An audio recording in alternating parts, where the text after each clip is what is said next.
months, but I'd probably ask for 9 months just to avoid having to come back to the board. Are there any other questions?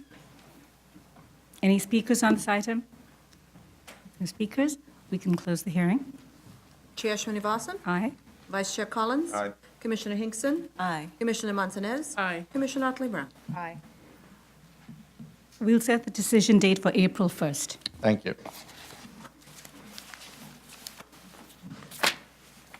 Item number 3, 2496BZ, 213 Madison Street, Manhattan, the office of Rothkrug. Good morning, Adam Rothberg. We're aware that the signs have to be removed. This is not a owner-operated facility, so we're dealing with a tenant. We've alerted the tenant that the banners have to be removed, and we'll hopefully take some time and provide the board with the proof and photos. And not just the banners, the hardware associated therewith? Absolutely. Good. Okay, so the banner, the flags, if they're not allowed under C1, and the structure itself, the sign structure, the banner structure. Are there other questions? Any speakers on this item? Mr. Rothkrug, how much time do We you could need? get 2 months. 2 months. We're dealing with a tenant. I just, again, if you make it 1 month, then, it'll probably take some time for them to get organized and get it down, and for us to get the proof to the board. Okay. I could ask for 6 weeks. It's, again, they've already been alerted to the issue. It's just a matter of getting them to actually perform the work. Okay. Well, why don't you submit photographs and a statement on April 29th? Okay. And we can continue the hearing on May 13th. Thank you.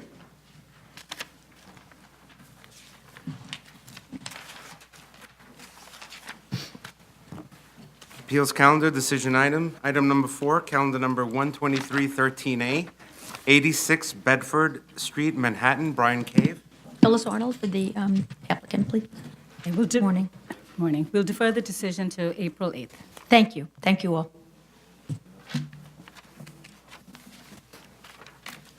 Continued hearings, item number 5, calendar number 16612A, 638 East 11th Street, Manhattan, New York City Department of Buildings. And item number 6, calendar number 10713A, 638 East 11th Street, Manhattan, law office of Marvin B. Mitzner. All right, the applicant is here? Yeah. Just come forward, yes.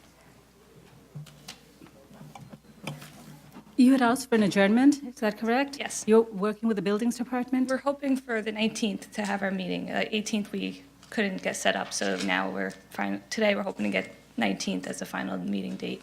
All right, I know the Buildings Department here. Mr. Dirty, would you want to say anything into the record? No, I just want to say that. Okay, so you're going to be meeting on March 19th? Okay, so why don't we then set a submission date for the applicant on April 1st, and the Buildings Department can respond back on April 15th, and we can continue the hearing on April 29th.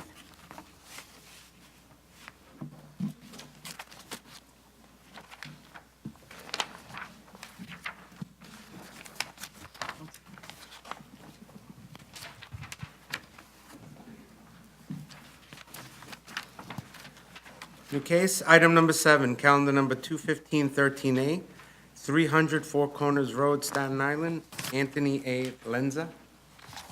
May it please the board, my name is Anthony Lenza. I represent the owner. We believe this is a novel issue for the board to address regarding the application of the full effect of the green zoning amendment law, which is a new law. We believe the cumulative effect of your decision does play a role in the energy savings to the city, the decrease of carbon emissions, which is a very hot topic now. We believe that the city's opposition, the DOB's opposition to this is that we're double dipping. We're taking areas that are not normally computable in square footage, and we're using it for our benefit. We believe that this law does allow for a bonus in these types of situations where there is expense by the owner to make walls that are normally not under the square footage calculation energy efficient. There's no dispute, I believe, by anyone to say that increasing size of walls increases energy efficiency. So if the owner is going to retrofit their house to increase these walls, we believe that there should be a bonus to the owner. This is not a situation of double dipping.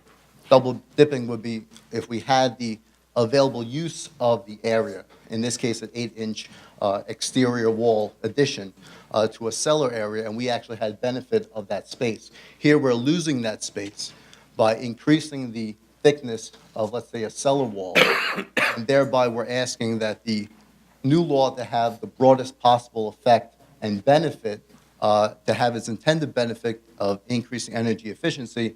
The owner, in cases like that, should get the benefit of having that additional square footage to be used elsewhere in the home.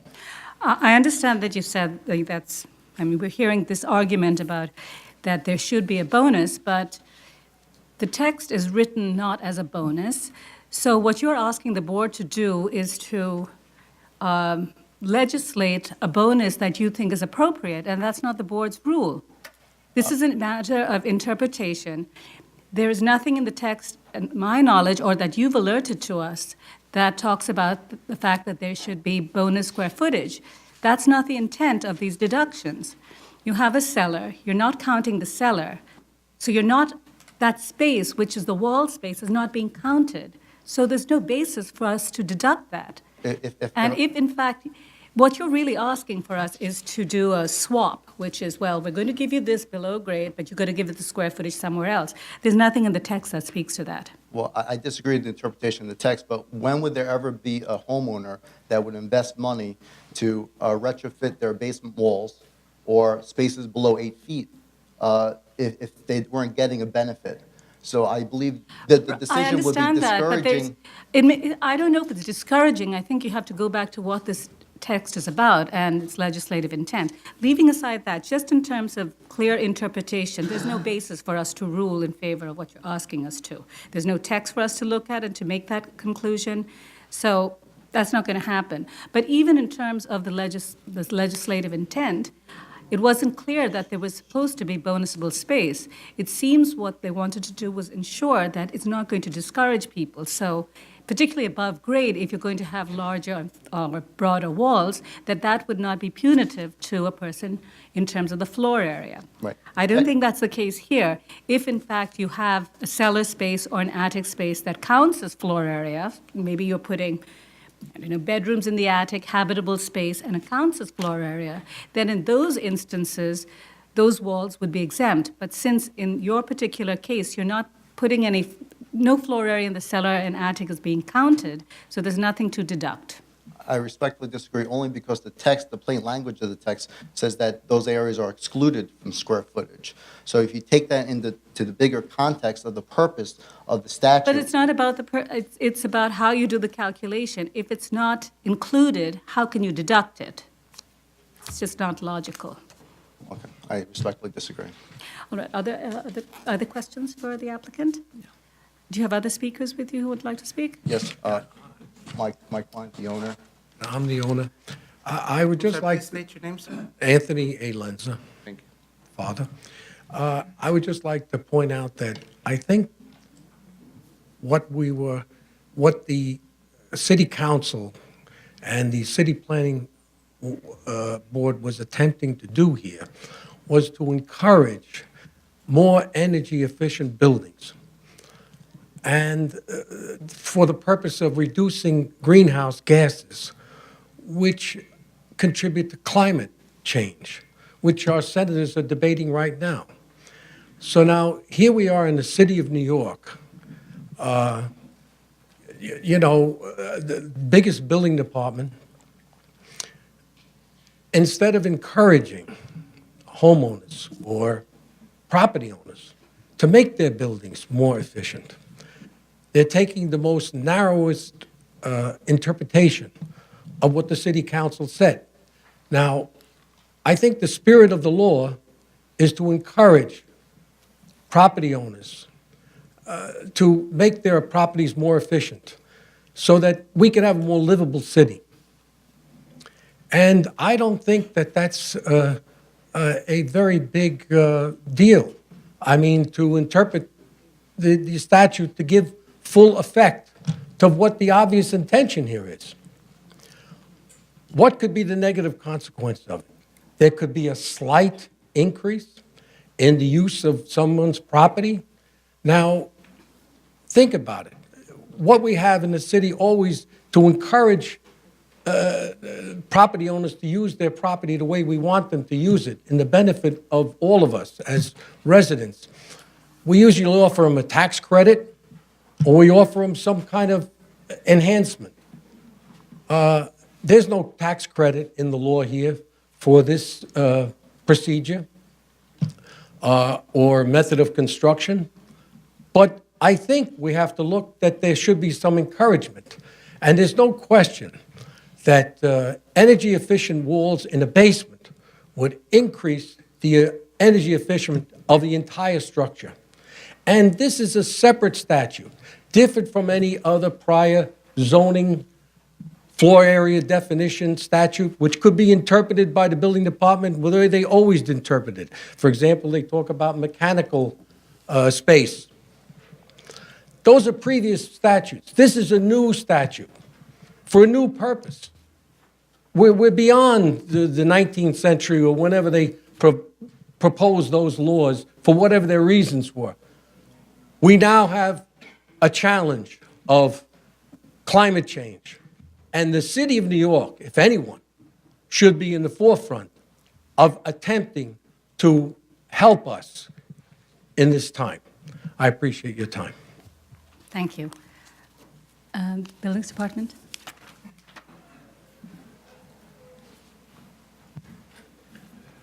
Amanda Starr, Department of Buildings. Substantively, this case is very straightforward for the department. I think the chair had raised the same questions, and we addressed all these issues in our submission. They're double dipping. The walls in the cellar and in the attic and in the accessory parking are already excluded from floor area. You can't then deduct them a second time, essentially. It's a classic case of double dipping. We've seen it before. We gave examples in our submission to the board, and it's improper to do it. The zoning text does not allow you to do that. I did want to raise another point, and that is this isn't necessarily something for the board to deal with in this forum, but there is a procedural and administrative issue with this job application.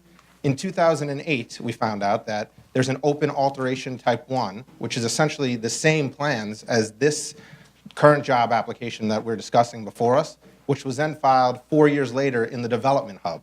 So currently they have two open alt 1s, basically showing the same thing, which is not permitted. We don't allow that. You can only have one alt 1 open at the same time. You can only have one NB open at the same time. So we're going to issue an objection for that, and there's many substantive objections with this current job application that we're just finishing our audit right now of. So they're going to, I just want to let the board know that at some point they're going to need to withdraw one of the job applications, and we looked at it, and it actually makes most sense for them to withdraw this current job application because the prior alt 1 that was filed in the borough and permitted already had an underground plumbing inspection performed by DOB. This one, that doesn't seem that there's been any inspections done by DOB yet. And there's a CPC approval issued with the prior application filed in the borough. So there's a lot of things that have already been addressed in the prior job application that haven't even been addressed in this current job application, which was filed at the hub. We don't know why they did that. If they were trying to get around something, we don't want to speculate with that. But they can only have one alteration type 1 job application.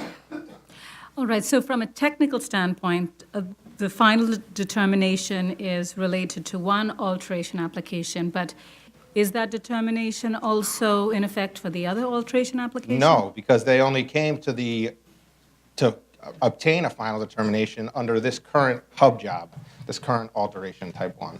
All right, so in the event that they withdraw this application, if they have to choose between the two, I'm not sure what their timing is on that, then what would it mean in terms of the case before the board? Well, if they withdraw this job application, then obviously this ZRD1 would no longer have any effect. All right. I mean, the real issue would be if we approved it, we denied it, obviously, and the Right. board denies it, then. Right, although they may want they may want the board to act on this, because they seem. Yeah, I think they feel do. I strongly think they about want a this. decision from Right, the they may board. want a decision. Right. All right. I just want to clarify one issue. I had noted that if in fact, and just so that we're all on the same page, if in fact the cellar or the attic and/or the garage was a part of the floor area calculations, then in those instances, It could the be excluded. 8-inch walls could be That's correct. excluded, Yes, right? It exactly. would be treated like you have above-grade space, which counts as floor area. Right, just like if they wanted to install the 8-inch energy-efficient walls on a bedroom on the second floor. They can, that would be excluded from floor area.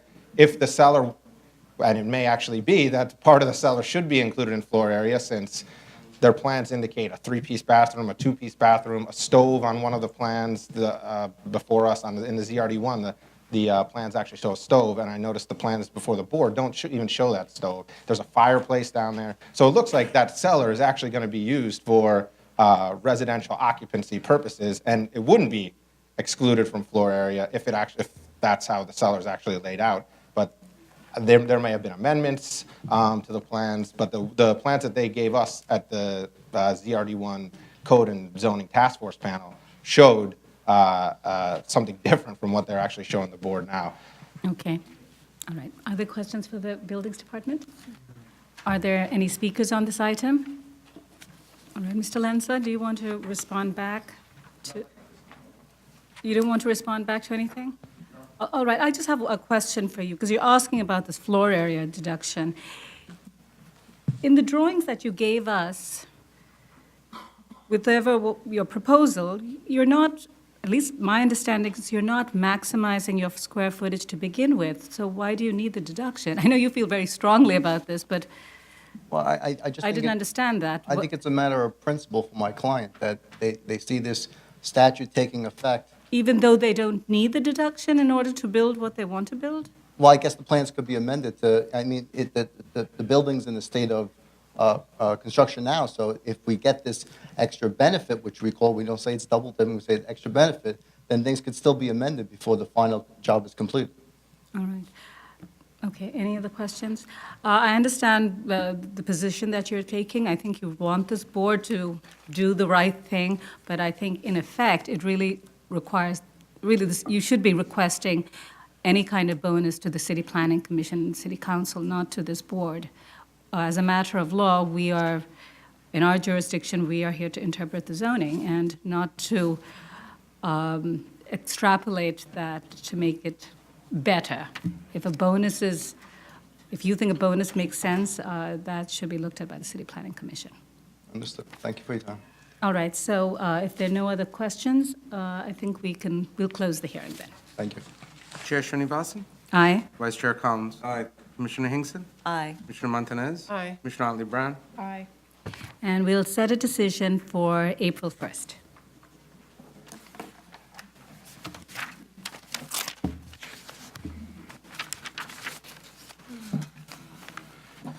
Zoning calendar. Decision items, item number 1, calendar number 21112BZ, 164 Cafe Street, Brooklyn, Rothkrug, Inspector. Good morning, Adam Rothkrug. All right, I know you're still working with DEP. We'll- Correct, we're asking them to consider An another, alternative. an right. alternative. Okay, so we're going to bring you back on April 29th. Okay, I would say this, that if they don't accept the alternative, we're certainly going to go back to the vapor barrier. But that's fine, April 29th is fine. April 8th? It's about a month, you'd have to, okay. Yeah, I don't know if, Let's say April 29th. that's fine. Okay. We'll defer this to April 29th. Thank you.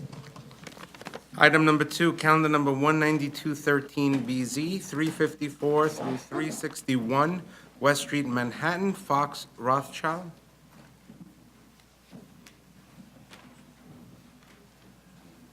Hi, good morning. Jerry Johnson of Fox Rothschild for the applicant. Motion to grant? Chair Srinivasan? Aye. Vice Chair Collins? Aye. Commissioner Hinkson? Aye. Commissioner Montanez? Aye. Commissioner Otley Brown? Aye. Thank you again for your patience as well. Item number 3, calendar number 23613BZ, 423 West 55th Street, Manhattan, Warsaw, Bernstein. Josh Rhinesmith for the applicant. Motion to grant? Chair Srinivasan? Aye. Vice Chair Collins? Aye. Commissioner Hinkson? Aye. Commissioner Montanez? Aye. Commissioner Otley Brown? Aye. Thank you. Item number 4, calendar number 27413BZ, 7914 3rd Avenue, Brooklyn, Sheldon Lobel.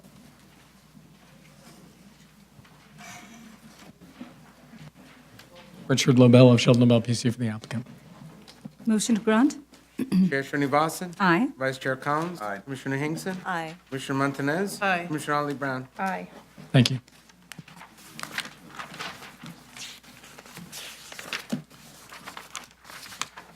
Continued hearings, item number 5, calendar number 5412BZ, 6539 102nd Street, Queens, Gerald J. Caliendo. Good morning, Madam Chair, Commissioners, Sandy Anagnostou. Yes, we had a few questions and ye- comments yesterday. Yes, I attended the review session yesterday and made note of the board's comments. We will be submitting an alternate proposal for a two-story building, residential, and then a mix of community facility with residential on the upper floor. And also responding to Commissioner Otley Brown's comments regarding the financials. We made note of all of those comments. I just would like to make a statement from Gerald Caliendo. He wanted to attend the hearing today, but due to a death in his family, he was unable. But he did want me to take a moment to just go back to what we are asking for in this case, which is essentially a yard waivers. Because we are in compliance, even with our original proposal for a 4-story building. We do comply with the floor area for the zoning district.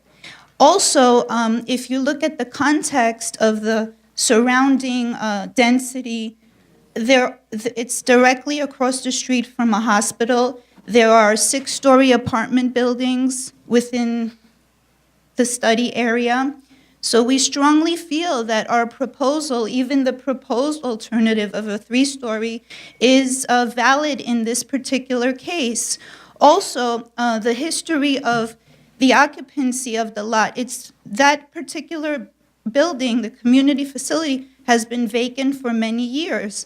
The owner has had costs to maintain the property. He takes care of it. He pays his taxes. And really, if you look at the submission that Freeman Fraser did for the last alternative of a 3-story building, they're barely making a return. It's not that it's overreaching, it's just barely making. So if you consider the costs involved to construct this building, a 2-story building is just very... We will definitely look at that, but we'd like the board to consider all of this when making a final decision.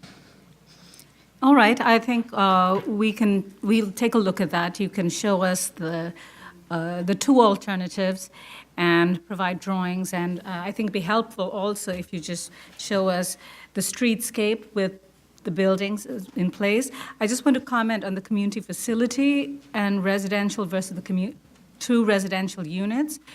I know that Ms. Cohen's going to make some adjustments to, Mr. Freeman, right? So it's going to make some adjustments to the financials and particularly the site value as well as the construction costs that were moving targets from our last submission. But once you look at two residential units, probably your capitalization rate will go down, and in fact, that may make that a more viable option versus the community facility and residential.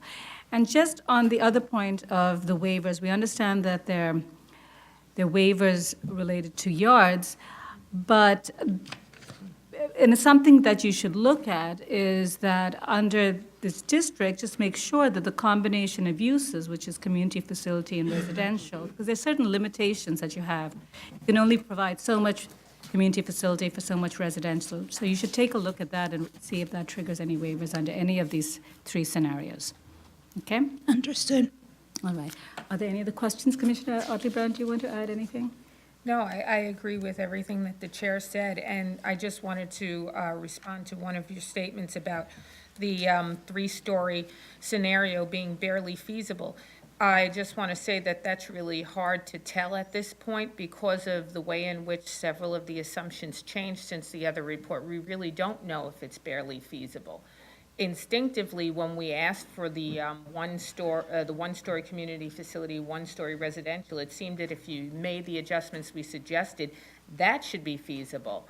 But the fact that the construction costs all of a sudden increased and the site value increased by more than we expected it to decrease, we're not sure that even the three-story might actually be an overreach in terms of not being the minimum variance. We'll address all of those Okay. issues. All right. Any speakers on this item? Any other questions for the applicant? No. All right. How much time do you need? 3 weeks. Okay. So why don't we say April 15th, and we'll continue the hearing on April 29th. Thank you.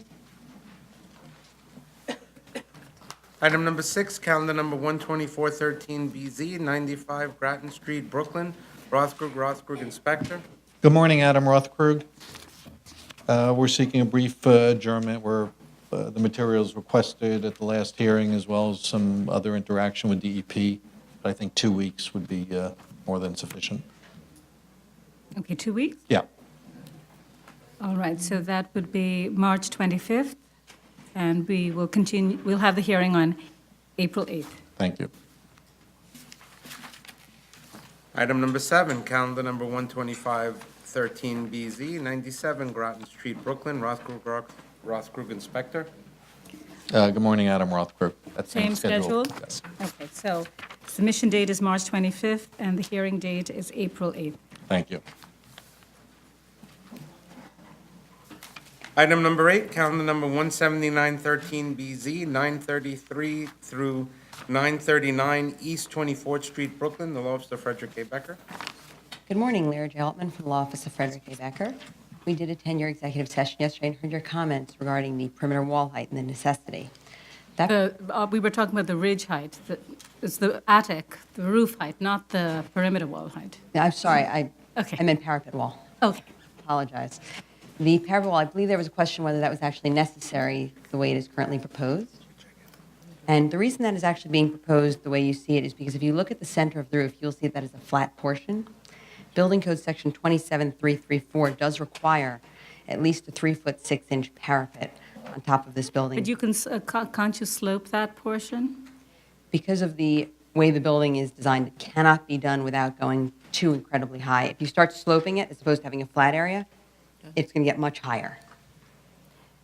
Couldn't you just drain it without, I mean, does it have to be?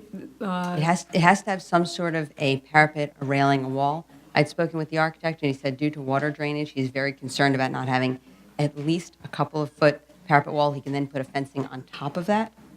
But there must be some sort of barrier at least 3 feet 6 inches in height. And he believes for drainage purposes, he needs at least 2 feet of wall. He could do something on top of that for the additional 1.5 feet. You had originally had that grill work around the roof, so you could lower the Correct. parapet and, yeah. Correct, but there does still need to be a 3-foot 6-inch barrier of some variety. Plus, there does need to be some wall for drainage purposes. But there can be a split that is different than the current split. Does that mean you're going to lower the height? Well, effectively, the height would remain the same because the grill, we'd have to measure to the top of that, we'll call it grill work, but it would just be a different aesthetic. Okay, so the grill work was removed, but then a wall took its place? Is that No, right? there was actually grill work on top of that for aesthetic reasons. That grill work has been removed, which reduced the total height to 37 feet, which matches the building to the right, which was also a BSA approval at 943. And, But it's just a small little peak. correct, that is to the This peak on that. building is much more massive. I cannot disagree that the peak on that building versus the top height on this building is definitely different. I will say that the height was reduced 1 foot by the removal of the grill work that was requested last time. Right, 38 and that's to 1 37. foot was not, didn't seem to, it's a very minor adjustment. So we're looking at this attic, it's large, and we're trying to find ways to reduce the height. Understood. Would it be something that your board would consider if, as I said, we had reduced the split on that parapet, which would create a visual of a lower roof? If, let's say, it were 2 feet of parapet and 1.5 feet of grill work, visually it would appear lower than it is, because it would obviously be a little more clear than a brick parapet. All right, well, I'll defer to Commissioner Martinez on this one. You could also reduce the ceiling height in the attic a foot, That's something I'd have to speak to the architect about. As of yesterday, he was not prepared to do so. because almost none of that is really counted. I can speak with the architect about that. Okay. Are there other questions? Any speakers on this item? All right. We can bring you back fairly quickly if you'd like. So if you could submit to us on the 18th We can. of March, and then, so that's a week from now, and we can bring you back on April 1st. Thank you. Item number 9, calendar number 19313BZ, 4770 White Plains Road, the Bronx. Eric Palatnik. Good morning, Adam Rothkrug appearing for Eric Palatnik. I believe Mr. Palatnik has to go back to the Department of Buildings, and they also have to assemble a history of the use on the lot, so I think he was looking for about 2 months. That's fine. We'll adjourn the hearing. He can submit to us on May 6th, and we can have the hearing on May 20th. Thank you very much. May 20?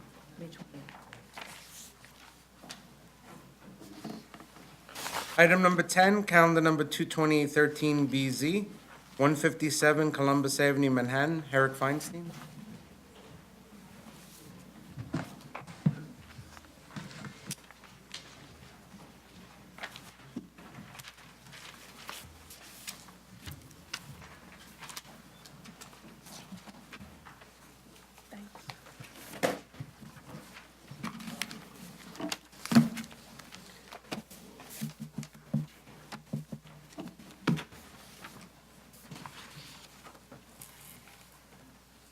Thank you.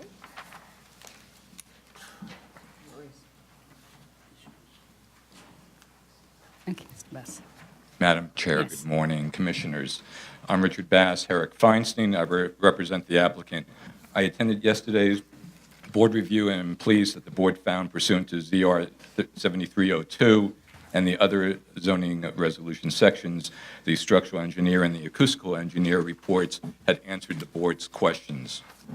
The framed-out wall separating the R8 space was sheetrock yesterday. I passed out a picture documenting that the wall is sheetrocked. The other question that the board had was the full installation of padding and other noise attenuation will be installed within 4 weeks of the issuance of the Alt-1 permit. John Bedard, the architect, project architect, is available to speak to that. Is that intended, would the PCE actually close down for a period of time while all the alterations would take place? I don't know the timing. That's a very good question, and I would defer to the Okay. architect. Right. The applicant, I've been told through my phone, is stuck in a subway, so hopefully he'll be able to be here if the architect can answer all those questions. Okay. We believe our submission addressed the board's questions, but one item I wish to share with the board. There was an ECB hearing on February 27th, 2014, that we had sent representation to the hearing. Jared Danziger, an occupant of the residential portion of the condo, represented to the ECB that he represented the applicant and the commercial condo owner. He accepted a plea and a penalty. I passed that out to you this morning. We are in the process of requesting the ECB to reopen the proceedings so that the applicant and the commercial condo owner can represent themselves. We will be interacting with ECB, DOB, and other city agencies so this misrepresentation does not occur again. In conclusion, we respectfully ask the board to close the hearing and approve the PCE for the full 10-year term. We've asked one of the members who lives in the building to come down and testify today. He's in the audience. I would like to thank you, your staff, for your patience, understanding, and direction in this application. Thank you. Are there any questions? Yes. Vice Chair? Could you address the most recent violation, the March 9th violation that was brought to our attention by your opposition?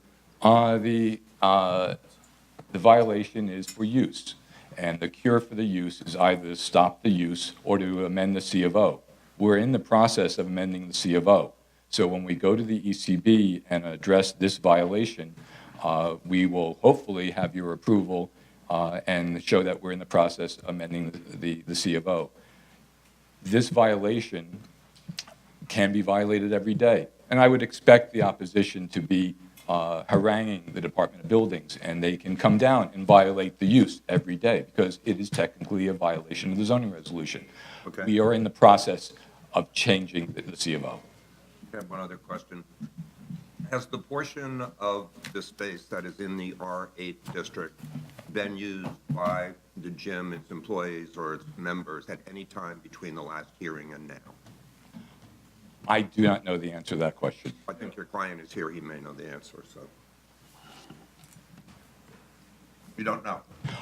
I personally do not know the answer. I've directed my client not to use the space. The space was framed out, so it would separate the R8 from the C zoning section, but obviously I'm not there Right, I 24/7. assume that's the photograph that you submitted to us this morning? No, we had previously submitted a photograph showing the framing. Frame. Today's photograph shows that the wall was sheetrocked yesterday and the door installed. It was an issue that the chair had raised. Right, and I just, I did go to the site. I don't think one can represent that space was not being used because even though there was a frame, it was pretty seamless. You could look through it. There was still equipment there. Although I would say while I was there were very few people. It wasn't as there was a class going on, and that was my observation.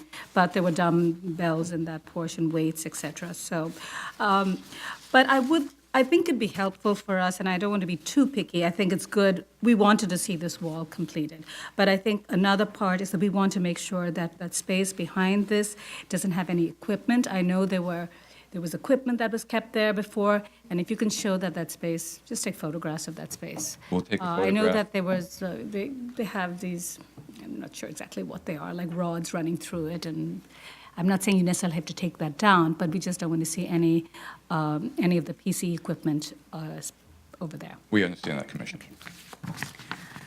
Thank you. All right, any other questions for Mr. Bass at this point? No. All right. Thank you. Thank you. Mr. Wright?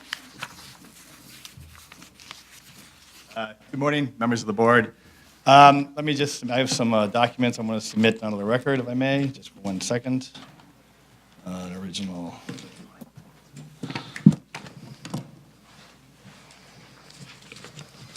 You can pass that out. Yeah, let me just give me 1 second here. I'll pull everything out.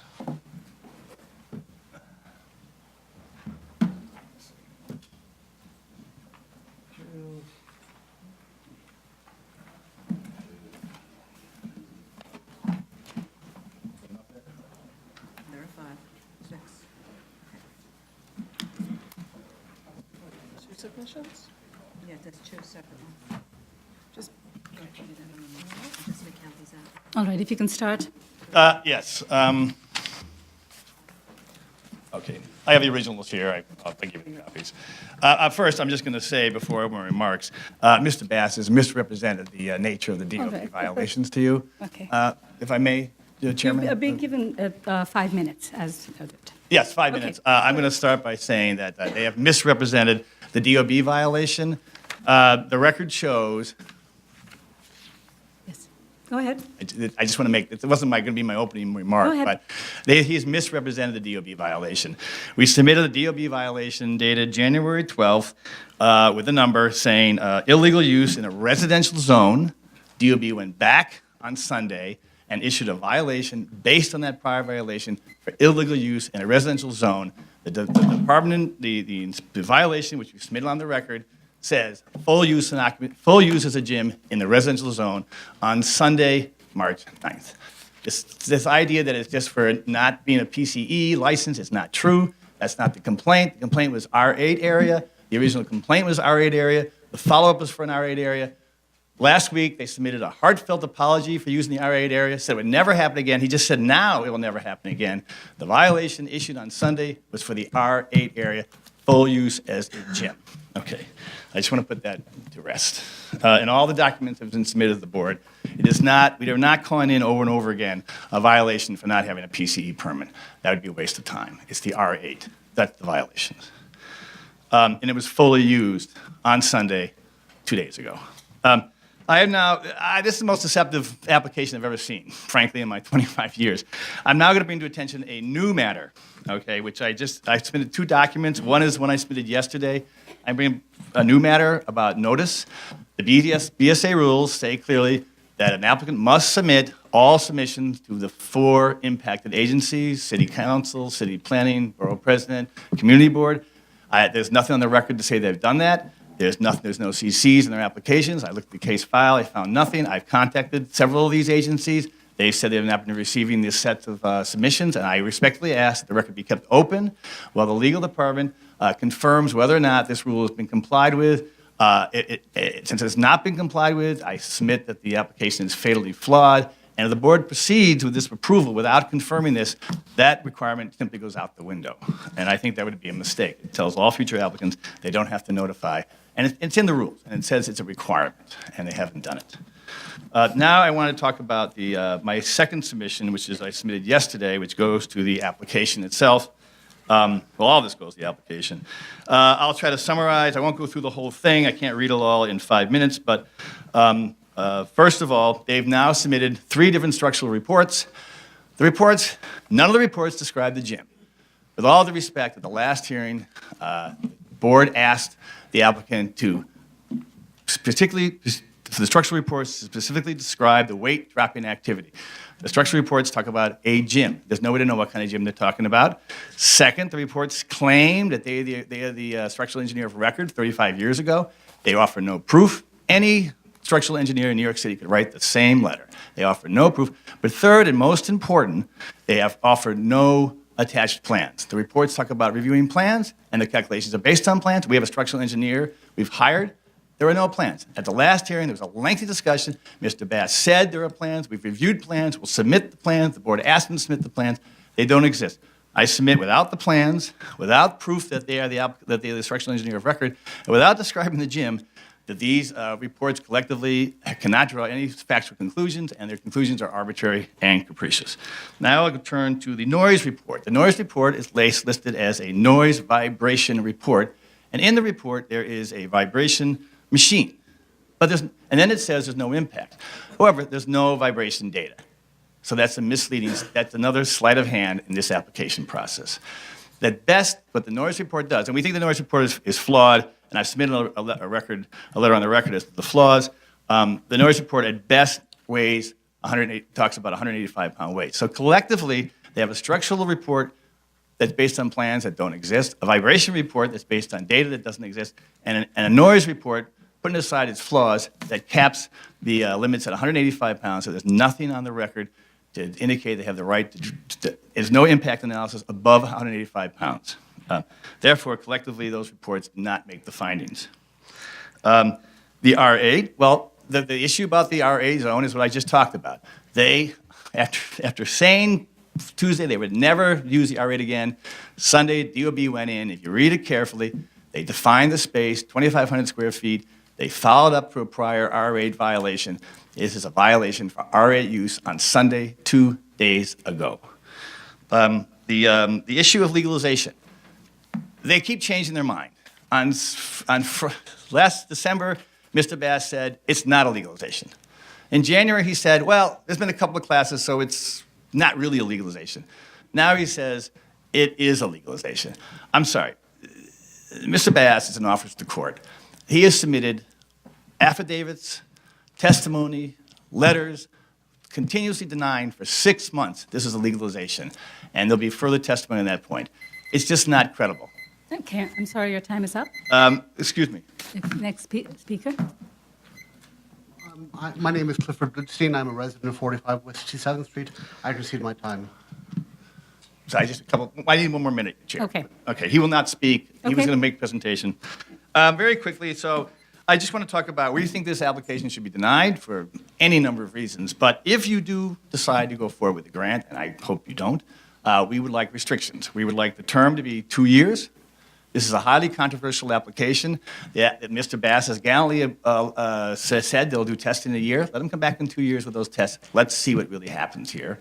That's the first thing. Second, the weight limit should be capped at 185 pounds. All their data said, all their information says they plan to drop higher weights than that. They've offered no analysis above 185 pounds. And that is the issue here. This is not like any other gym. And third, the hours should be restricted. We want the hours very much confined, not to interfere in the mornings and the evenings during the weekday, which is when families operate, or on the weekends. So we've asked for restrictive hours, but I would submit this. Before 9 a.m. and after 6 p.m. on the weekdays, no weight dropping activity, and no weight drop activities on the weekends. Mr. Newman testified that 40% of their workouts are non-weightlifting activity. Thank you very much. Thank you. Any questions for Mr. Reade? Any questions? All right, thank you. The next speaker? Be given 3 minutes. Jennifer Berg, Board President of 45 West 67th Street. I'm also my background is that I've built successful businesses on both sides of the Atlantic for the last 30 years, so I'm extraordinarily pro-business. However, there's a clear spectrum between good businesses and bad businesses. And one of the key elements to really analyze what a good business is going to be management is not just the business itself, but it's going to be the owner and the management's background and integrity. This applicant stated on record that CrossFit held only 2 weeks of classes in July and not another class until December. This is absolutely not true, Madam Chair.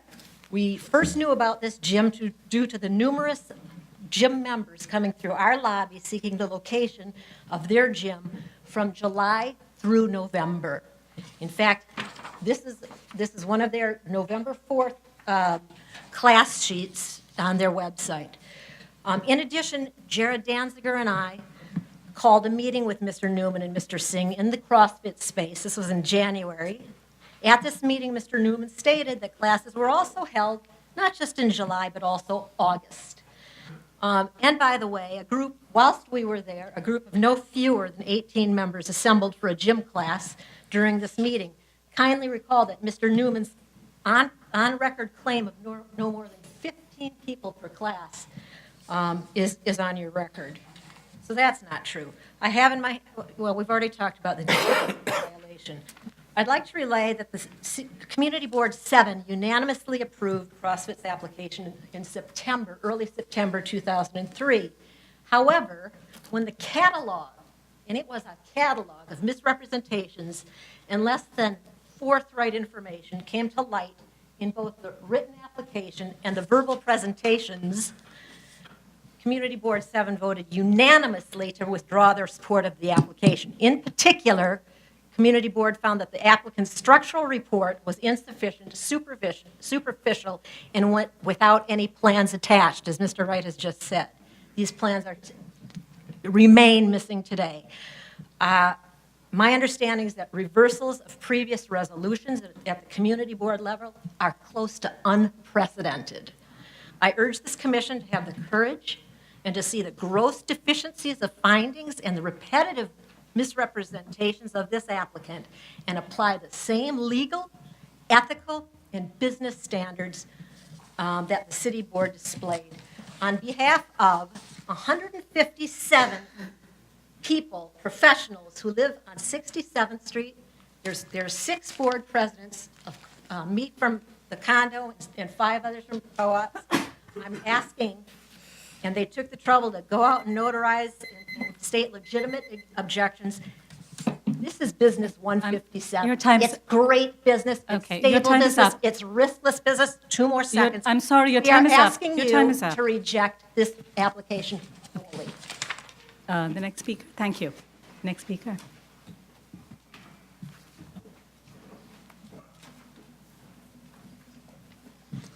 Good morning. My name is Brian Yudkin. I'm a consulting engineer with Feld, Kamenetsky, and Cohen. I'm acting under direction of Ben Lavone, PE, and we were hired by the residential co-op, or excuse me, condo board to review the structural impact of the proposed application.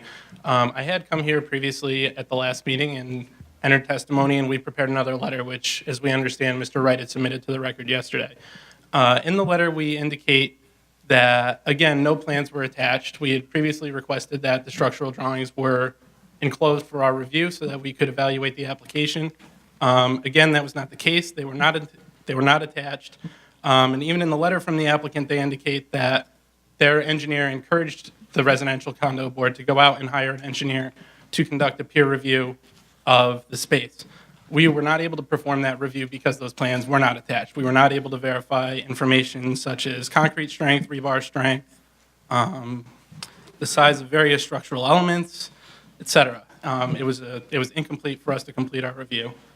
Furthermore, in our last letter that we had prepared, we'd requested that the impact from the Olympic-style weightlifting was analyzed in some way to show that the structure was capable of withstanding these loads. And again, that was not performed as of what we could determine from the letter. There was nothing in that letter that indicated that they had fully evaluated those loads and performed an analysis. And so we maintain that, in accordance with what Mr. Wright had said, that the submission is incomplete. We cannot endorse it until the information is furnished to us and we've had a chance to review it. As a result, our review was suspended.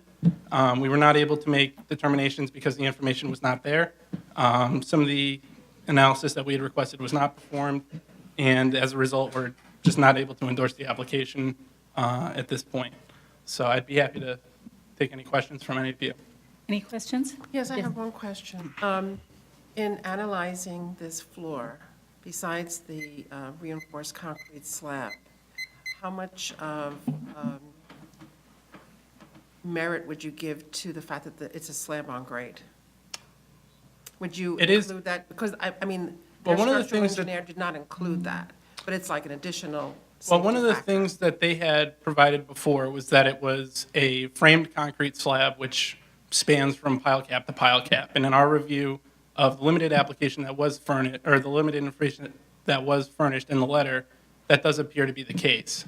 So the way that the slab is designed to operate is to span from pile cap to pile cap, and that is usually not without reason. A lot of times it's indicative of that there's subway tunnels or water mains or something like that where some governing authority does not want any soil pressure exerted. With that being the case, if that's the intention for the design, then that should be maintained. So yes, there's an additional safety factor, but again, there's some reason that was performed, and to negate that, doesn't seem to be in best interest. Okay.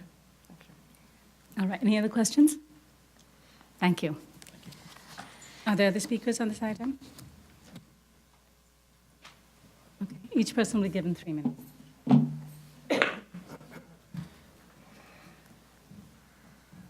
Good morning, members of the board.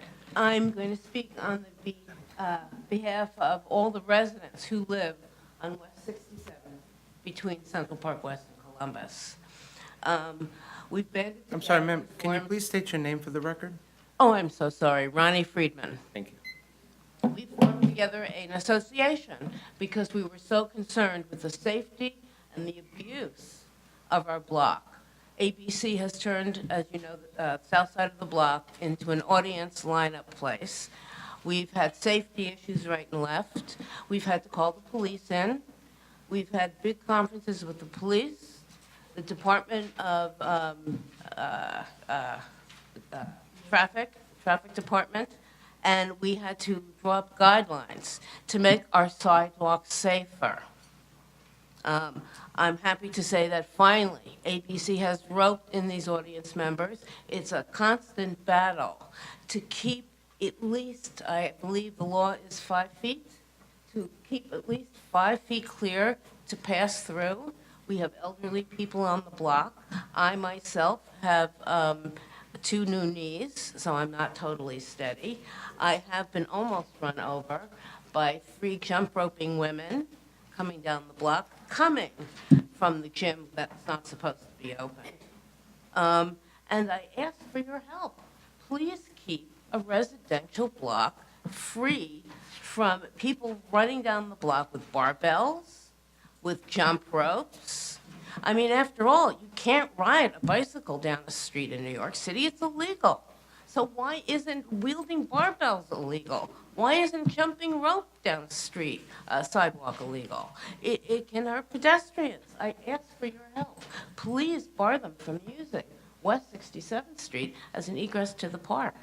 It's already very crowded with dog walkers, babies, and other people. So I ask for your help, please. Thank you very much. Thank you. Next speaker.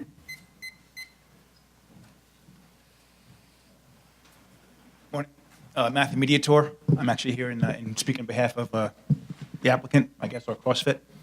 I'm a resident of the building. I do use the gym, and I'm a disabled veteran, and I have numerous skeletal problems, and it makes it very difficult for me to exercise. The CrossFit exercise routine is very functional in basis, which means that it enables people to train, to basically be better at functional movements as you go through your daily routine. And I get the guidance from their trained professionals as I go through these exercises. I cannot get that kind of service or those kind of classes or training anywhere else in the city. I've worked out at numerous facilities, New York Sports, even at the gym located right across the street from our building. And I cannot get the machines or the guidance or the training that I need in order to maintain my skeleton after 2 tours in Afghanistan. So I ask that you do okay this. I've been working out at the gym. I've never seen anybody jump rope down a sidewalk, so I don't know where that comes from, or dumbbells. Anyway, but in addition to the my own personal benefit, I do belong to a support group for other wounded veterans here in the city, and they've been very interested in actually forming a veterans exercise group, because I'm limited in what I can do in the workout program, and we would be very interested in actually utilizing this gym, because a number of us up here on the west side, we can't really travel. I can't really use the subways, or a lot of guys just, it's hard to get around. So we really appreciate it if you could okay this, and we can put this matter behind us. Thank you. Thank you. The next speaker.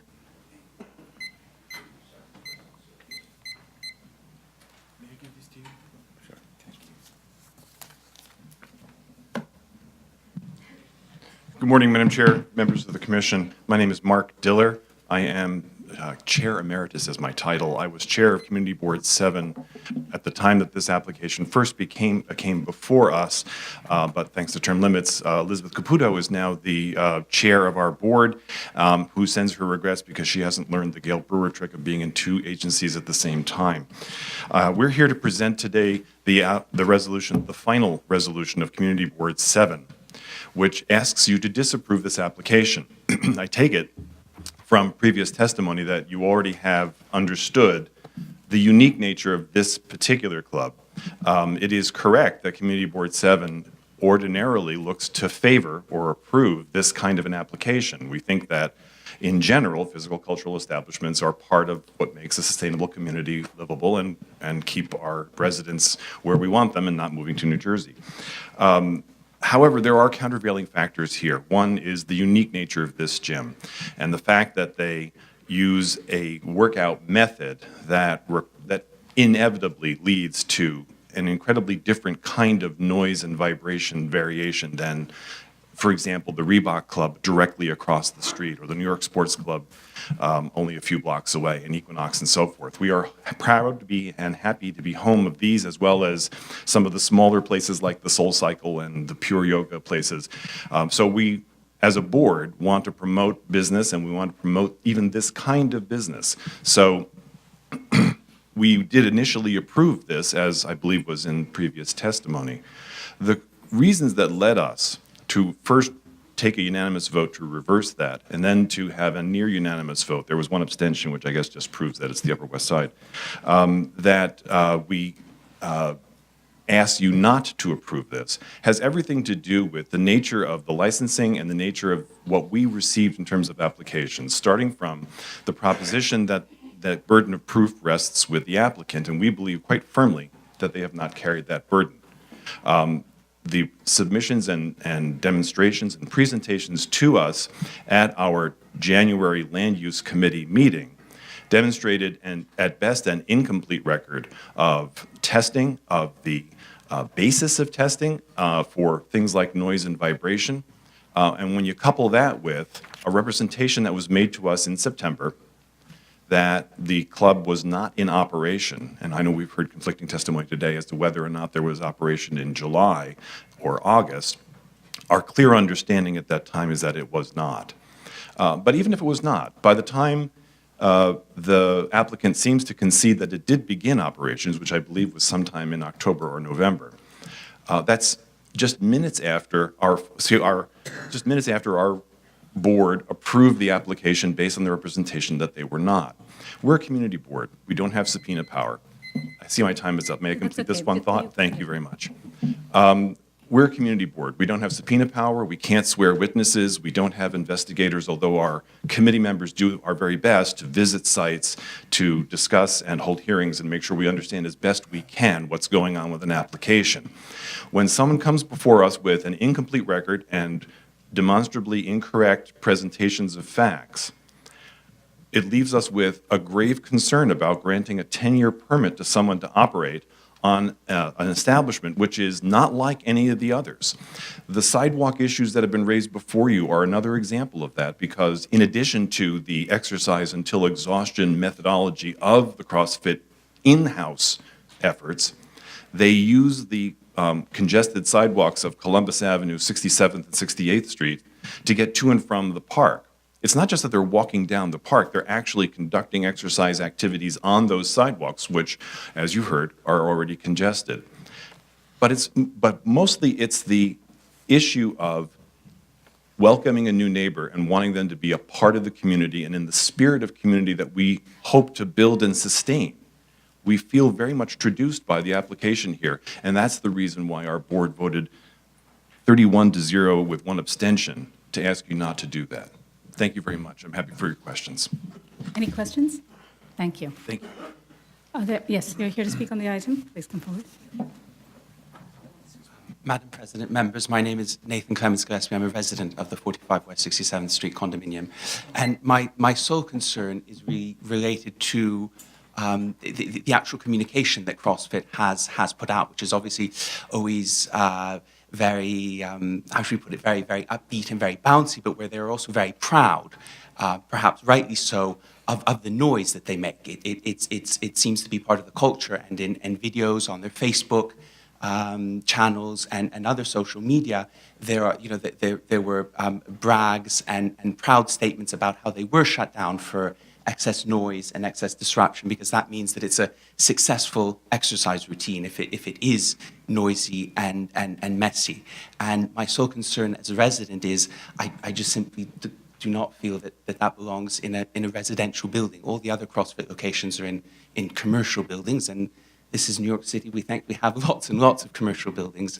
I should think that they could very easily find a commercial property where they could hold this very active and, so be it, noisy exercise routine without any disruption, so that all of us as residents can even use the CrossFit very happily, but without creating any disruption for anyone. Thank you.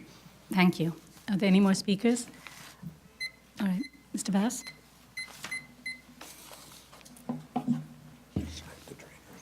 Commissioners, you've heard a lot of statements on both sides.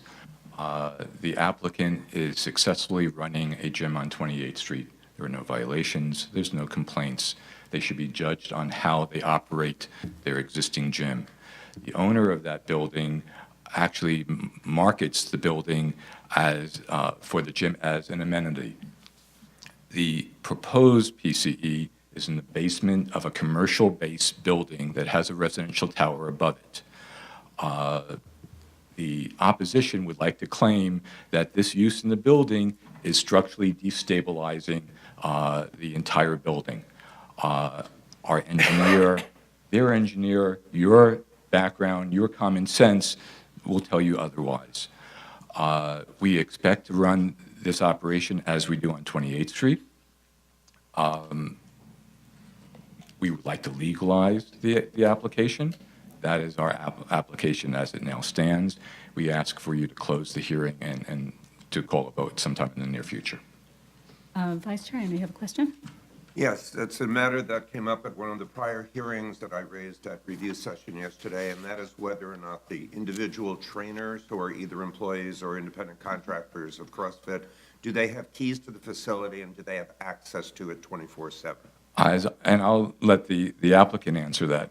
As I understand it, employees of the facility, like employees of any business, should have keys to the business. The operation of the space will be the hours that you approve.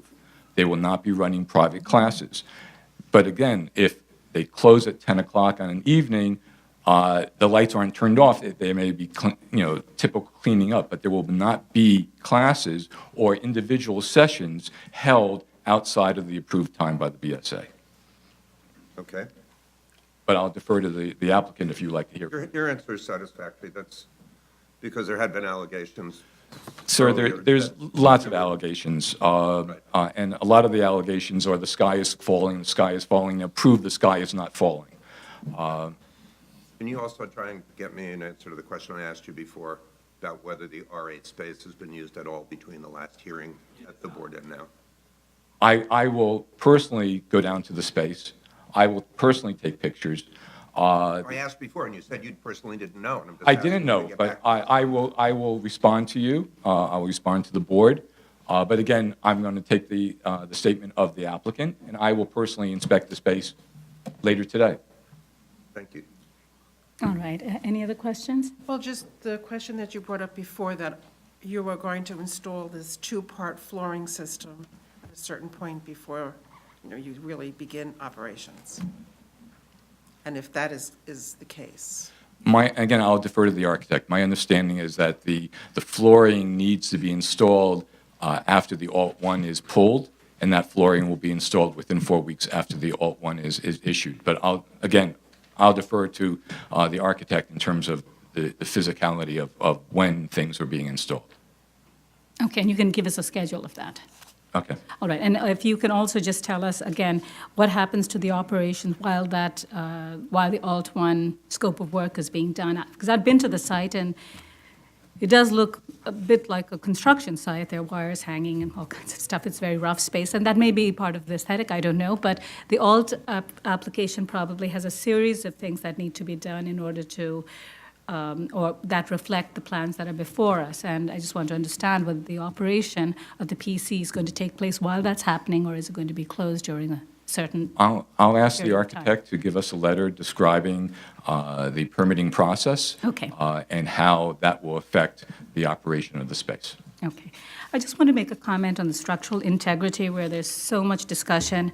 I think I commented last time at the public hearing. I'm not even sure that's really within our jurisdiction. I don't think there's any PCE that this board has reviewed in so much detail regarding the structural integrity. I think that's something that the buildings department can review when you file your alteration 1 permit. They have the ability to look at that. They've had other cases before them. So I recognize Mr. Wright saying that we want more time to look at this, they want drawings, but I think we've taken that issue to the point that we should take it to. Just on the issue of legalization, I would say that the board doesn't like legalizations, and we like applicants to respect that there are rules that are in place. Having said that, I don't think this board has ever denied an application based on the fact that it was a legalization. And I'm not saying that this board condones it, but there are certain realities and economic realities. But I think we have deep concerns about the fact that that R8 space has been used, and I know you're going to answer the Vice Chair's question. I think I can answer that question because I went to the site, and while there wasn't any classes taking place, it clearly wasn't off limits to people within the gym. So you can take my word for it, Vice Chair, that seems some activity was taking place. But now with this wall, I think it definitely helps the operation because you can lock that door and just keep it clear from any patrons as well as any kind of equipment, and you're going to speak to that.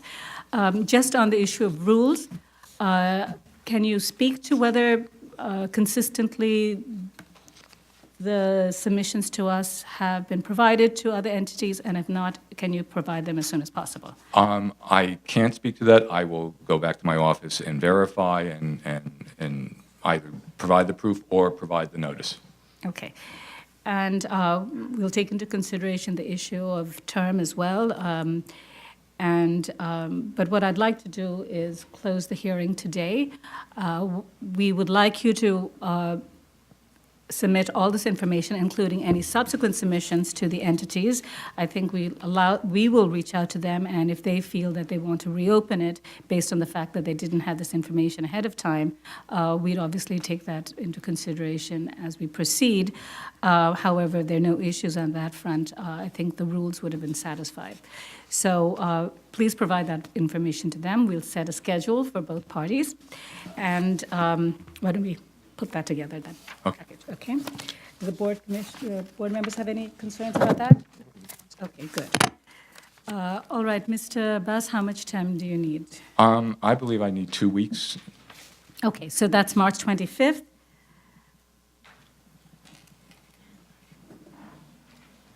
However, before March 25th, maybe today or tomorrow, you can make sure that the package goes to the entities if they haven't reached Okay. them. All right, Mr. Wright, we can give you... Like 2 weeks. Okay, that seems fine. So that's April 8th. And Mr. Bass, you can have a response time on April 15th, and we can set the decision date for April 29th. Madam Chair, thank you. Commissioners, thank you. I make a motion to close. Chair Srinivasan. Aye. Vice Chair Collins. Aye. Commissioner Hinkson. Aye. Commissioner Montanez. Aye. Commissioner Ali Brown. Aye.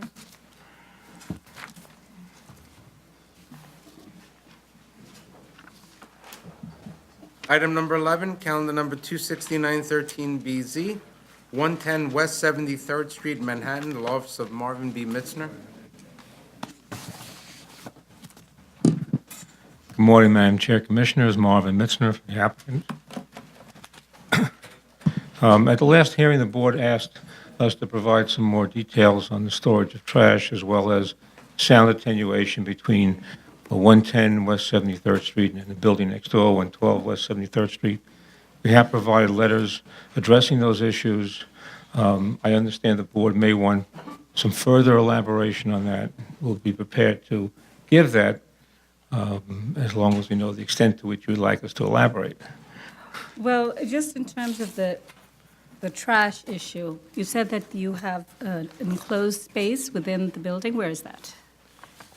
You said that you keep the Yes, trash. yes. Where, and maybe you can show that on the plans. We can give you details to where it's stored. We also indicated that we'll be increasing the number of pickups to accommodate the increased trash. Right, so if you And could that will give- go a long way toward alleviating any congestion on that. So you said that there's a space within the building. You're going to show us that. You said they're going to increase the number of pickups. So if you can tell us how many pickups you have currently and how if that's going to increase. And I know Commissioner Montanez, you had a concern. Right, I had a question regarding when the pickups are going to occur. If you're going to store the trash in the basement, that means the pickup's going to occur while employees are still at the restaurant? Generally speaking, it occurs after hours. Well, can But their you- employees still there, but it still occurs after hours. So But we the can give you details on that. trash will stay in the basement until the carting company That's gets correct. there, and then they'll bring out the garbage? Yes. Okay. Yes. Just a follow-up. Are you anticipating that there's garbage pickup every day, or are you going to be storing garbage in that basement for more than 24 hours or 48 hours? I don't know the details on that, but I can certainly provide it. I doubt if there's pickup every day, probably every other day. My only concern would be then that if it's beyond 24, moving into 2 days, that you might want to be considering refrigerating your garbage. Because, we all get the mice and the rats and the.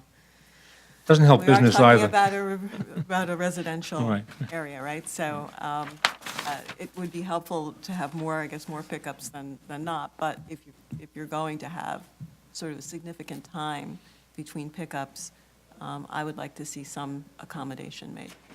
I will address that. All right. On the issue of sound attenuation, Commissioner Otley-Brown? Yes, could you put the detail on the plans as to the location of the soundproof board that you're installing? I take it it's on the wall that's between the new space and the apartment, That's correct. correct? Yeah, if you could put that on the plans, Sure. that would be great. No problem. And what material are you going to use? All right. I know the Vice Chair had some questions about. Yes, about the rear yard usage. When I raised the question at the last hearing, you said you believed that the rear yard was not used for table service, but then one of the neighbors said, in fact, it was. And so I just want to clarify that because although I haven't heard specific complaints, sort of generically speaking, restaurants in rear yards can cause problems. And over the years, we've heard of some of these. So I just wanted to get a sense from you, how many tables, how many patrons, how often, what time do you close the backyard, that sort of operational plan so we can find out whether or not it's a problem. You're talking about with respect to the existing operation? Yes. And Because the new one will not have any rear yard usage. Okay. So that won't be an issue for the expanded area. Okay. But I still would like to know how the rear yard for the existing operation operates. That's fine. All right. Can you give us, I'm sorry, Go ahead. photos of the rear yard area to show that it's not being used by the restaurant? Sure. Well, I'm looking at your plans, and I don't see any rear yard portion at all, unless the depth of the lot is greater than 100 feet. So it seems, I'm just looking at your drawings, I haven't gone to the rear of this. It seems that the existing restaurant is almost like a full lot coverage space. So there is no rear yard, and the rear yard is only the adjacent portion, so. That's correct. There is no What were they rear. talking about? It's Were in they its- talking about, were you using the rear yard? That's not in the C district previously? No, I think we're talking about the portion that's in the commercial zone. But And there we- is no rear yard. Well, I think what they're talking about is the rear open portion. There is a building, and then beyond the building, there is a platform, I believe. It's like a porch. And I think that's the rear yard portion that, I see, but that's not covered? a portion of it is enclosed, actually. It looks enclosed in the drawings, so Right. it's unclear. Yeah. Okay. But we can clarify that. I can provide a submission that clarifies exactly how it's being used and what's out there in terms of tables and chairs. Okay, if you could explain that, and again, I think it's helpful to have some photographs so we can understand that. Certainly. I guess related to this issue, I did go into the BIS system. Are there some violations that were related to this restaurant? Can you just clarify to us what was going on? Because there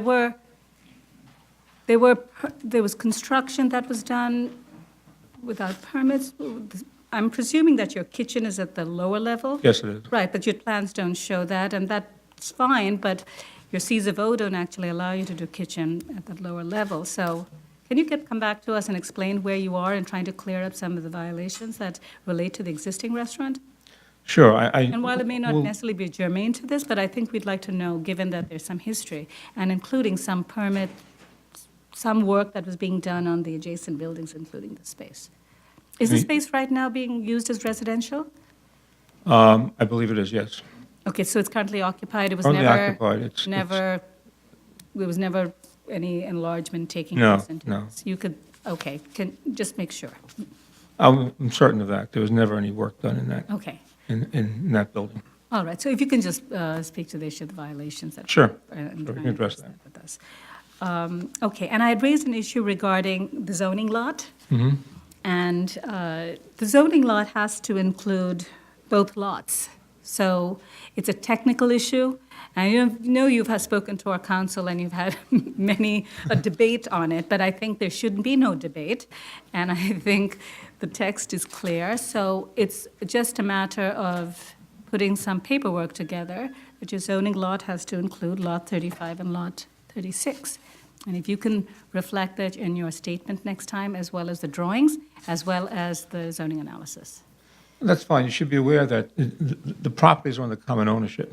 Yes, Same I owner. understand that. So I don't think there's an issue there, really. Okay, good. So, All right, there was just some resistance, maybe on principle, but I think the text is on pretty clear. interpretation. Okay, interpretation. Well, luckily, this is not an appeals case, so. Right. So you'll correct that. Okay. Okay. All right, if you can get back to us on those various fronts. Are there speakers on this item? Yes, please come forward.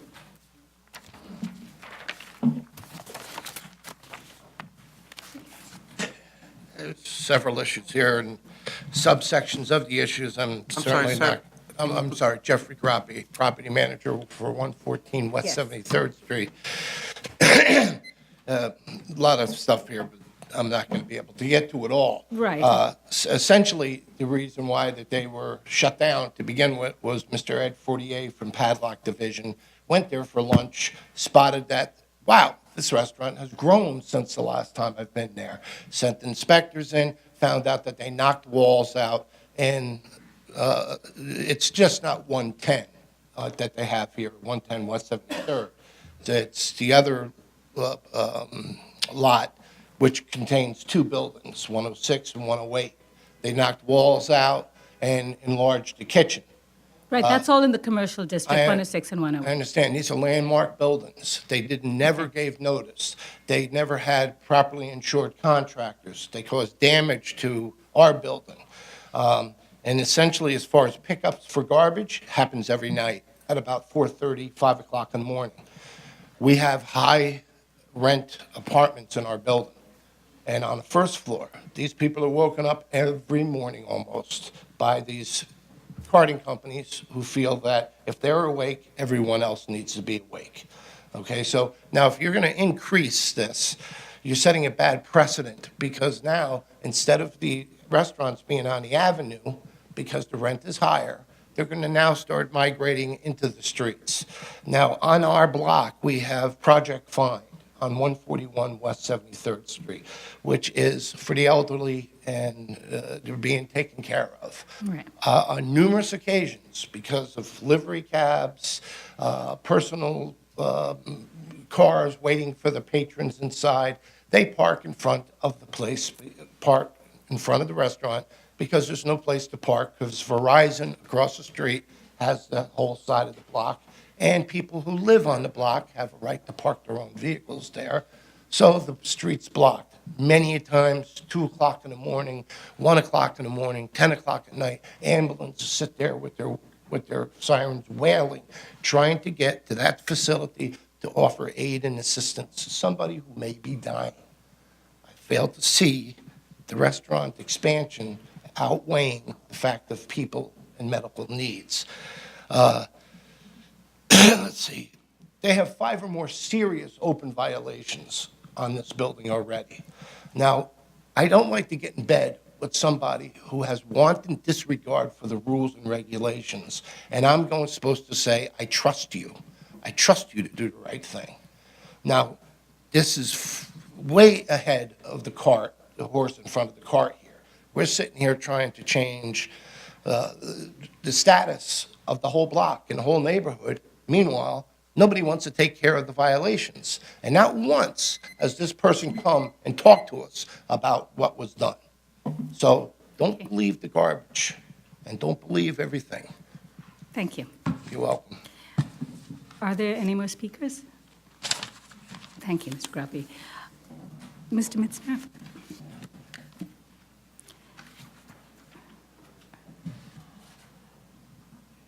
All right, I think what we'd like is, when you go back to your client, is to discuss hours for pickup that are more reasonable. I think we've seen other cases. More recently, I think there was a restaurant before us on the West Village, on Greenwich Village, actually. There were issues about trash. We talked about the hours in which they have pickups. They're done during the daytime or during waking hours and not overnight. and you may have to change the way that you've been doing business in order to get this grant. We'll be happy to take a look at that. Okay, so you should take a look, maybe Sure. morning hours at 11 o'clock, I don't know, I'm just putting something out there, that is more reliable and doesn't cause so much disruption. Would you agree, Commissioner Montanaro? Yes, I would. We've looked at sometimes the span of hours, but they don't really go into, past, at least at these times, like 4:30 to 5, or even like after hours. In this case, I don't know what time the restaurant closes, but it could get very late otherwise. So it may have to be while they're open. We'll certainly address the issue. I'll talk to the owner about it as well as the carting company. Okay, and if you can provide us some proof to that, which is that they intend to set different hours and the carting company has agreed to that. Sure. Okay. Are there other questions? All right. How much time do you need? Of the landmark. Yes, and, right, and are you at Landmarks? We're filing an application with Landmarks. I beg your pardon? We are filing an application with Have you Landmarks. filed an application? Not yet. It'll be filed in a matter of days. All right, because I'm only concerned because it seems other things have taken place without going to Landmarks, and we need, No. we need an approval from them. We are filing at Landmarks. We've discussed this with Landmarks. It's a C&E application because I've mentioned in the prior hearing, there's no exterior work, there's no change in entrances, signage, anything of that nature. Maybe worthwhile to clear up some of the other violations if they're landmark-related as well. We'll take a look at that, You should do that Yeah. because you need to do it. of course. Okay. Okay, so we can, how much time do you need? 2 weeks? 2 weeks is fine. Okay, so March 25th, and we can have the hearing on April 8th. Okay, thank you very much.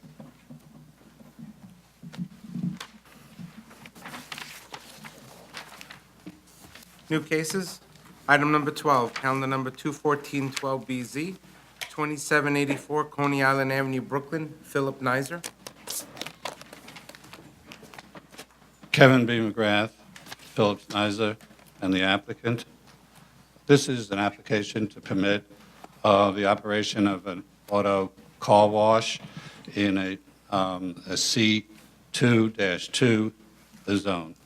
I'm aware of the comments that were made by the commission yesterday, and as a result, today, I will only deal with the BZ case, and at the conclusion, will respectfully request that the matter be laid over for a time, for first, to supplement the record, second, to resend the notice to the adjacent landowners, and third, to remove from the submission any reference to the A case. Okay.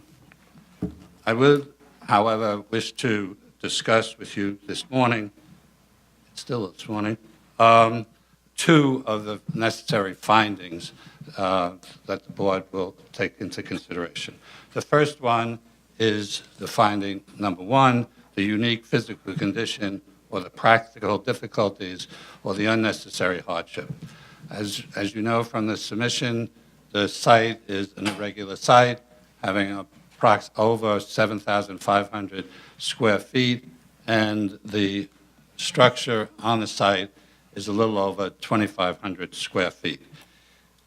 The site contains a subsurface filtration system as well as a well system, which cannot be modified for the use of as of right use. The recent alteration to the existing building and the installation of new equipment was to modernize the operation, to make it more attractive, more competitive, and more vibrant on a commercial area. Let me stop for a second and point out. Kevin, Mr. McGrath, please take the microphone with you if you're going to the board. Right over. Thank you.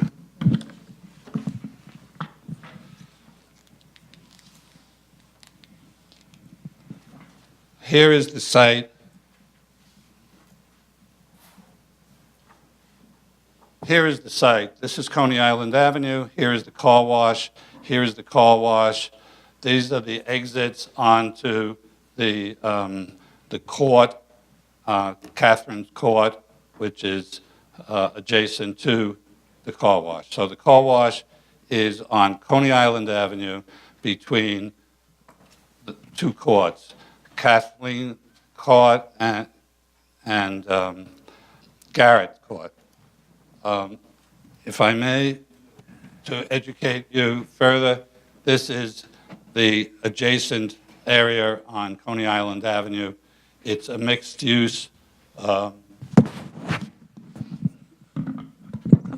containing retail, car washes, auto stores, auto sales stores. The filtration system that you said was put below grade, was that done as a part of the permit that was issued in 2010, or? No, that was part of the site. This is a site 63 years old Okay. as a car wash. And so prior to the present alteration, that was a consistent operation Okay. improvement. The alterations that were performed recently were all performed in compliance with the building code, and they were upgrading in addition to the facade. The plumbing was upgraded, the electrical was upgraded, and the HVAC was upgraded. It was done for one purpose and only one purpose, to operate an auto car wash. It is not possible to repurpose this installation and the equipment. The use of the filtration system and the special equipment are part of the history of this, in answer to your direct question. This is the history of this site, and these site improvements are and were made over the years for a car wash. They are conditions that at any time in its history would have financially prevented the conversion of this property to another use. It was built, I refer to it being at 63 years old, it was built in 1949 when the zoning was a C8-1 and was permitted as of right.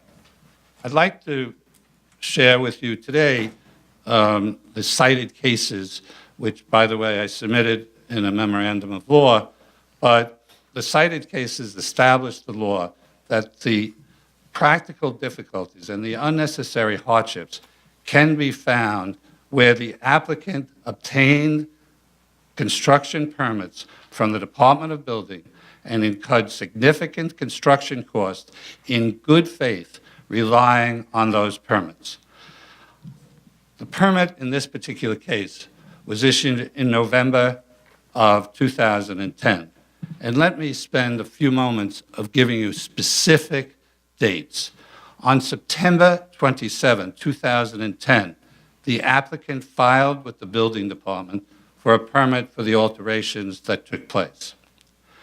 That application, September of 2010, was approved in November 16, 2010, and permits were issued on November 29, 2010. Was this professionally certified? Yes, it was, and I have with me the architect who works in the office of the architect who certified it. Okay, so but it was a professionally certified application. Oh, I'm sorry. It was a full, I'm sorry, I stand corrected.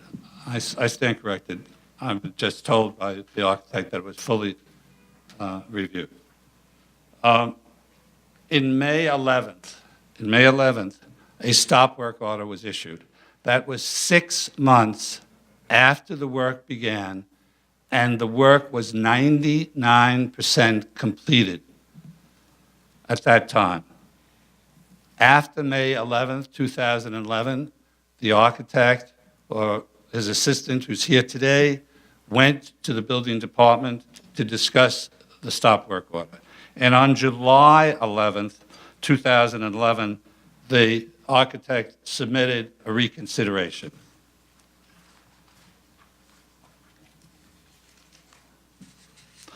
On July 18th, 7 days later, Commissioner Gallagher of the building department approved the reconsideration with conditions and stated that the use was proper for a car wash. On July 29th, Chief Plan Examiner Alter issued another reconsideration. But the plans were approved after that on July 15th, and the job was removed from any audits.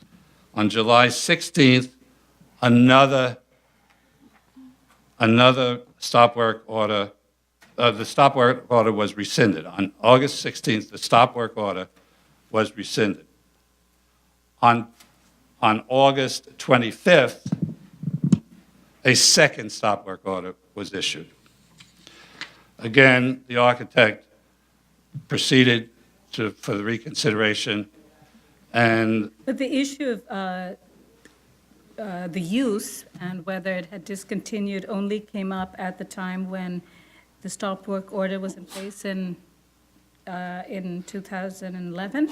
yes, that's right. And that issue was addressed by the Commissioner, Borough Commissioner Gallagher on July 18th, is that correct? that's correct. But the stop work order was only lifted on August 16th. That's correct. And then there was on August 25th, the new stop work. order. Another stop work. So basically, There were two stop work orders. Right, so the reconsideration, or the Buildings Department's reconsideration of the issue, that's kind of what you're before us, for that issue, was a window of 2 weeks? Yes, that's correct. Okay. I have with me the person who actually dealt with the building department, and he'll answer any questions that you have. On May 7th, a stipulation was entered into, May 7th of which year? May 7th of 2012. Okay, A stipulation was entered into between the City of New York and the landlord and the building department, granting the use to be continued until an application was filed with this board. An application was filed timely, but unfortunately, it was the improper application that was filed. And so, in December of 2012, this stipulation was enacted, was put forth, and the car wash was closed. So the car wash has been closed since December of 2012. The applicant has spent approximately $1 million in this venture. And I refer you to the material that you sent, which I think caused some problems, and I will deal with it. Exhibit 6 shows the check-by-check expenditure of approximately $1 million. No time after the first stop work order was there any construction costs made or incurred. And the exhibit shows that there was cash expenditures after that time, but that was for supplies or to maintain the operation of the car wash until December of 2012. right, so, but that seems to total up to $1 million, am I correct? Approximately $1 million. So, but that's the ongoing operation. It's only a very small part of it. All And right. Exhibit 6 indicates dollar for dollar exactly what was So spent. is there some way that you can just separate out the costs associated with the operation and just Absol- give us the costs that were incurred Absolutely. during the period of permit, which was November? November 29th to May 10th. Right. And then the window was then opened again for 10 days for the next year. Yes, I can and I will break that down. It's on a sheet, but I'll just amend Exhibit 6. So we're coming before this board because it's impossible to have the applicant a reasonable return unless this is granted, and if he must remove this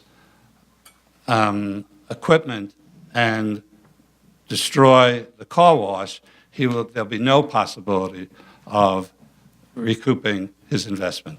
Now, with respect to the second finding, I have the economist who is here who will discuss with you her report because I believe there were some questions raised. And after that, I will have the architect's office speak to any issues that are raised. Well, since we're on the A finding, perhaps it's better to have the architect speak Fine, first, because surely. it's about the permits.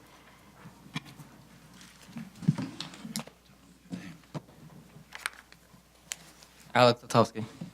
All right, the argument that you put forward is that you were allowed to do this car wash based on good faith reliance on the permits. I just want to understand, when you filed the permits, you said that it went through a full review? Yes. Did the issue of non-conforming use come up during that time? Yes. Was it identified in any of the audits or objections There that was were an clear? objection that was issued by the plan examiner at the time. I and one of the owners, we actually, we made the case with that this objection should not be valid. Can you tell us The- when that happened? I mean, was that? Oh, yes.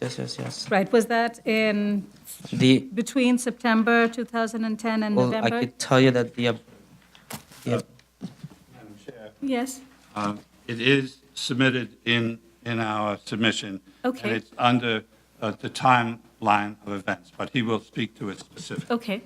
that objection was removed 11/08/2010. So there, and you've provided us all the objection sheets where? Yes, And it says there about the conforming use? Okay, Yes. all right. I thought I looked at it, but it does speak on conforming? Yes, and then what happened was that when we spoke, me, the plan examiner, and one of the owners, we actually went to the commissioner's office, and we spoke to John Gallagher, and he agreed with us. At that point, the plan examiner went back to the plan examiner. He wrote it hand in hand, and he wrote down that therefore, consulting with John Gallagher, BSA renewal is not required, and he signed it. What is the issue with the BSA renewal? I'm not sure I understand that reference. There was a We have BSA. nothing to do with the site. There was a BSA case Okay. a little while back that merged both lots, where the 7-Eleven is right now. Well, the BSA didn't really allow for the merger. It was just used in conjunction? It was never continued. It was never followed through, the merger. And what happened was the lot was subdivided, and the 7-Eleven remained. But it was just as I remember, the portion of the case was in compliance with the existing auto laundry. Which is in the BSA findings. The actual language says existing auto laundry, the BSA case. But the BSA case had nothing to do with the existing auto laundry. It was part of a bigger application to do an auto repair shop, I believe. Where the 7-Eleven is today was for an auto repair shop, I think. So the commissioner and the plan examiner raised that issue as well at that time, and that objection was removed.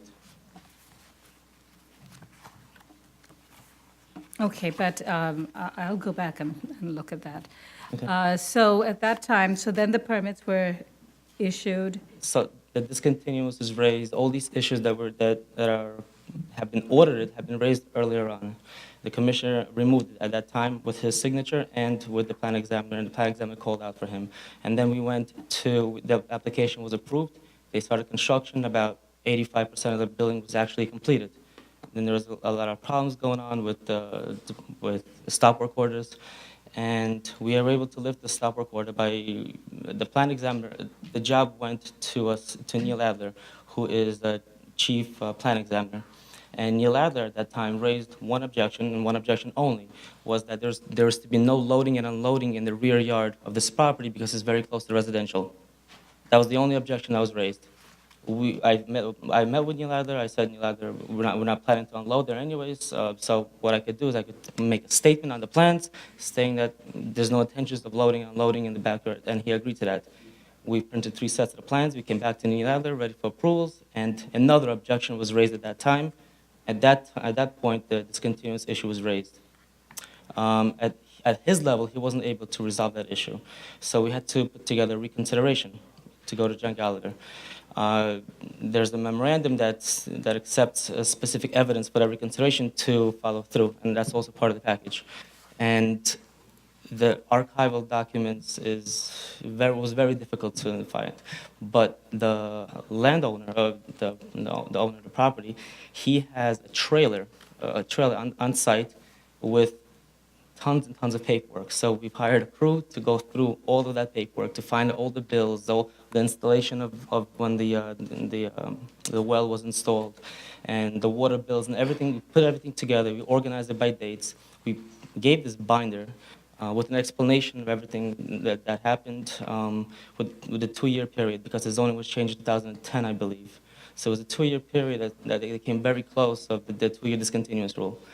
So he accepted the reconsideration based on the evidence that was provided, and the stop work order was rescinded, lifted.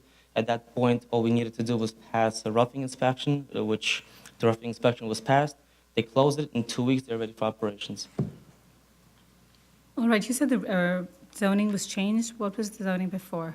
It was C8 and then C2. So this site was actually in the C8 district? C8 in 2010, I believe. I see. Double So check. when the zoning changed in 2010, then they were looking at the discontinuance for those 2 years. Exactly. It's a And- very narrow window. Okay. And the material that you provided for them in, I guess, May or July, was a different package from the material you presented to Mr. Gallagher and during the initial audit where you discussed this issue?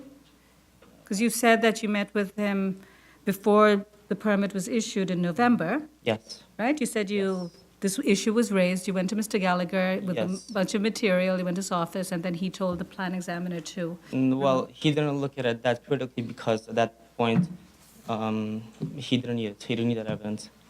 So he looked at the certificate of occupancy. The certificate obviously clearly states auto laundry. He looked at the BSA case that specifically has the wording existing auto laundry, and he didn't find it necessary for additional evidence to be brought at that time prior to approvals.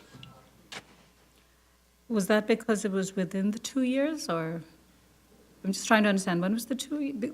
Because if it was 2 years, 2010, when the rezoning took place, Mhm. and you went to them in 2011, Right. 2-year period hadn't discontinued. It hadn't expired, right? Or was it 2010 or 2008 that zoning was changed? All right, okay, so maybe there's Maybe confusion it's about the date. 2008. I'm sorry, I Okay. apologize. Maybe 2008, 2010 the zoning was changed. All right, So. yes, I'll submit to the board the exact date of the zoning change. okay, that's fine. Okay, I just wanted to understand that. All right, any questions for the architect? Well, the objection sheet here says it was rezoned in 2005 to C2-2. Okay, so that's. 2005, I don't remember the exact date. You might be right.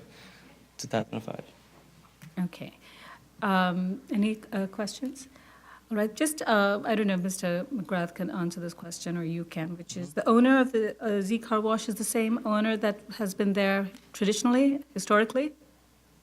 Yes, the family I just want to understand that. traditionally owned it.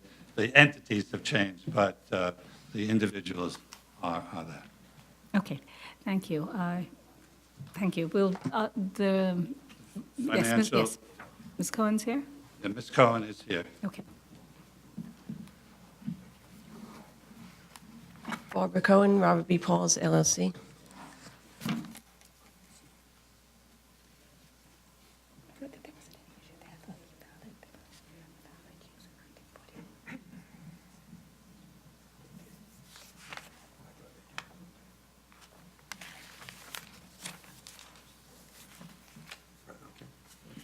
Excuse us. Yes. Okay. Would you like me to explain what we did or answer particular Well, why don't we questions? express our concerns first? Commissioner?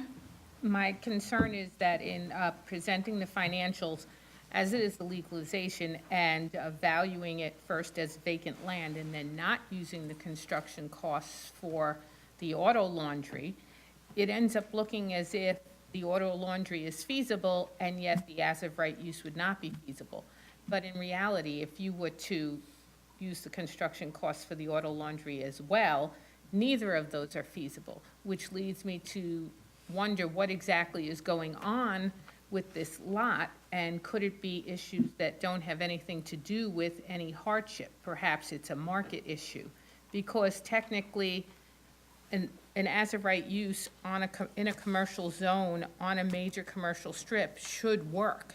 And the fact that the as-of-right use does not work, and if you were to include the construction costs, the car wash wouldn't work either, I'm wondering what exactly is the issue here. It doesn't seem like it's related to any unique hardship as stated here. Right, your financials are devoid of any A finding. Basically, you've done a straight analysis of a site which has no encumbrances on it. You've looked at the construction costs, you've looked at what you can get in terms of the return, and you've argued that that is not a reasonable return, but it's not based on anything that has to do with the case. And the only reason why the Z car wash works is because you have not included any construction costs. But that doesn't really address the issue of the conforming development, which is the threshold issue before the board. Well, the starting point was the fact, the idea that the variance had expired, right? So that's the starting point, so that what you're looking at is the site as a vacant parcel, right? So that the as-of-right approach is what can be built on that vacant parcel according to zoning. So the as-of-right is that retail building of 2,600 square feet. It's built, the parcel, there's a value assigned to it, there's a rent, so forth, vacancy, et cetera, and that comes out as a loss. Okay, so that. Why? That's the question, Right. is It's got really nothing- why. It should work. Your site is not that irregular, and if it's vacant land, it should work. But You have no Right. costs included to undo anything, correct? The analysis doesn't show any hardship. It just shows that it doesn't work. That's all. It's not a physical hardship on the site. There's nothing in your analysis that shows that. It's just a straight analysis of any commercial development and on any site based on these comparables. So I understand the methodologies you've used. I'm just saying, and I think the Commissioner Auntie Brown is saying that this analysis doesn't further your hardship case. For example, if it was based on the fact that there's an existing building, however, and whatever the value of that existing building is, and somehow it's good, and I'm not even saying that's the way to do it, but it depends on what your case is. Or what we've heard recent arguments, which is that there's an underlying filtration system which was legal at one point, and removing that would result in additional expenditures, and that was included in the analysis, then we could see some link. But as presented right now, the financial analysis doesn't really explain why this doesn't work outside of market forces or the value, the standard value of sites and the standard cost of construction. We did apply a cost to remove, there was a demolition cost there. So. Oh, there is, okay, just, it's not identified there's a 10th separately, it's in the. It is separate. There's a line item in there on Okay, well, Exhibit 4. There's a $10,000 amount assigned to demolition. Did you say $10,000? Yeah, no, I mean, did you see it on Exhibit?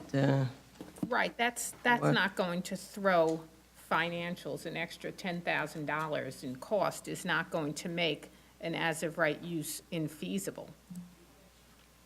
I know, it's not.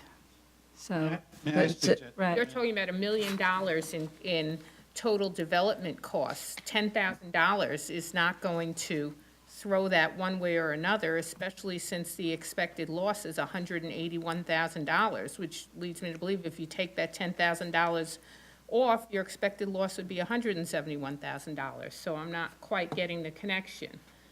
And what I'm not clear on is what is wrong with the approach of the as of right here? I mean, I'm not even there's the site costs, there's the building costs, there's what rent is Right, is but it's possible. not based on So- anything specific to this site. You could have done the same analysis on another site, and it would be the same.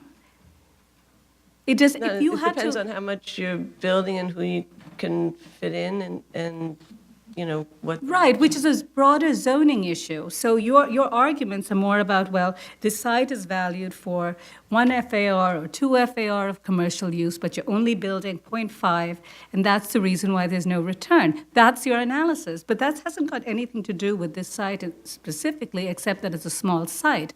And that's not the argument that you're making. So The there small is- site does have an impact on. Well, that's not an argument that's been presented to this board, and we'd question whether you could say a 7,500 square foot site is a particularly small site. It seems like a standard site on commercial overlays. Right, especially if you look at the radius diagram, there are So I wouldn't several even sites. suggest that you go that way to sort of claim that the size of the site is your hardship. May I don't I? think that has much sway. May I suggest Yes. something? I think that the economist understands the questions that were raised by Commissioner Brown and by the chair. And since we are going to lay this matter over, I think she should take a look at this and make and see whether or not there's any modification that she's going to make to be submitted within the time frame that you're going to allow. Can I just simply say that in order for, I think the issue is really not so much the financials, the nuts and bolts of the financials, as much as it is the tying in of the B to the A. And I think that if you're going to base your case on your previous use kind of standing in the way of any as-of-right use being feasible, you first have to establish that that use was legal, then establish that those costs were legal, and then establish that the cost of undoing the legality would be a hardship, I think, in going forward and making your as-of-right use feasible. So at that point, then we could talk about the nuts and bolts of your financial analysis, the line-by-line accuracy. I would agree. Maybe what would be helpful, at least for me, is to get an idea of the extent of that filtration system. If you're talking about something that is sort of site-wide, that would require more demolition than perhaps Ms. Cohen is aware of, that it would require, some sort of special sort of demolition in terms of moving earth around or whatever it is that you have to do. I don't get a sense that what you're saying to me as a hardship on the site is actually a hardship. So if it's something that is, maybe the architect can speak to that a little bit more, but it doesn't seem that, at this point, I'm understanding that that's really a hardship. Okay. Are there other questions? Are there speakers on this item? Yes, please. Okay. People will be allowed to speak, 3 minutes each.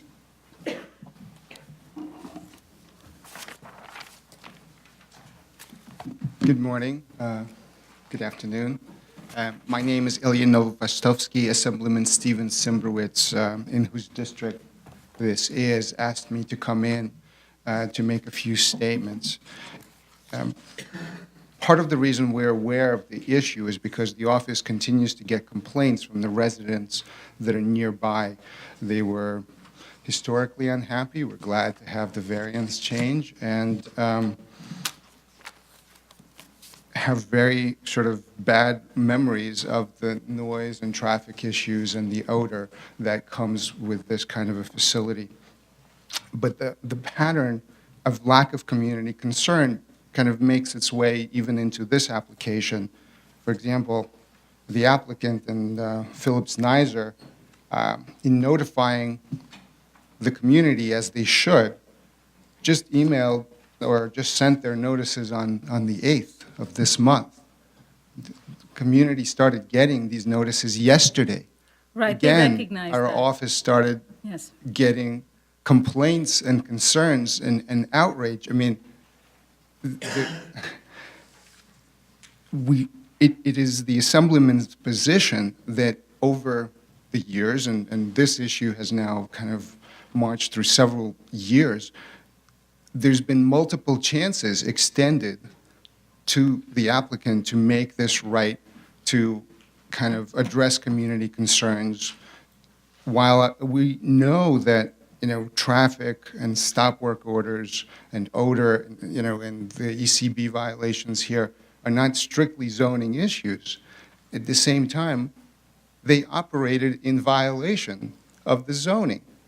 They are an illegal operation, and we wouldn't have any of the consequences of their operation if the zoning variance is not granted. And so it is the Assemblyman's position, and he's expressed this repeatedly, that you oppose this application and deny it.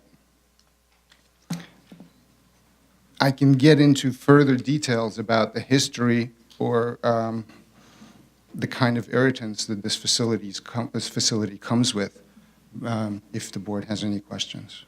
Any questions? No, thank you. We understand your concerns. Thank you very much. Thank you. Next speaker?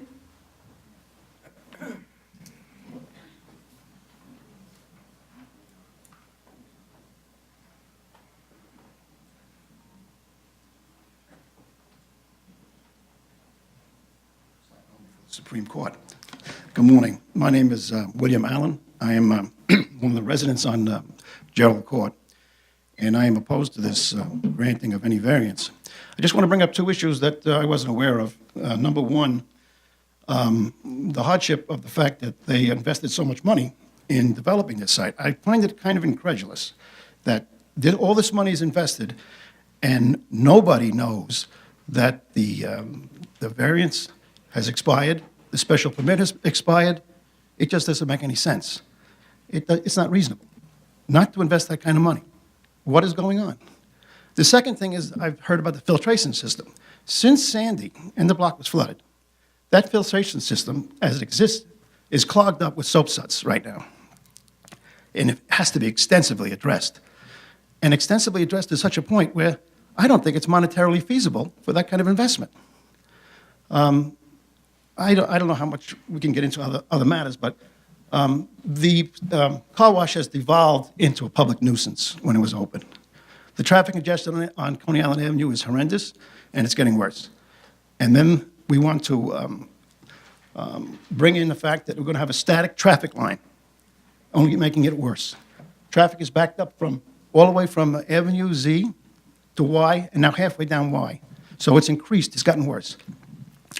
And there's no way to deal with that traffic, especially if you're going to add in another problem. As it exists now, as it existed when they were open, there was a problem with the children from the school, there was a problem with mothers with carriages, there was a problem with pedestrians, the handicapped, the elderly. They had to go around the line going into the car wash, into oncoming traffic, and putting their lives at risk. These are kids. These are children. How long is it going to take before one of them is crushed? And that's not something that's inconsequential. The only way to exist is get rid of the sidewalks, get rid of the pedestrians. They have no right to be there. And let the car wash exist. It takes precedence over everything. And that's unreasonable. That's not what New York is all about. I just also want to bring up the fact that, we got those mailings yesterday. And I'm really disappointed in a law firm as well-respected as, supposedly, as Philip Nizer, to pull a stunt like that. You can't tell me that those people didn't know what they were doing. Some kind of legal maneuver. That was just childish. And that's the typical attitude they have towards the residents. They never wanted to talk to us until things got to be really bad. They used to dismiss us. We're not going to address the noise issue. We're not going to address the traffic issue. It's too bad. Why don't you move?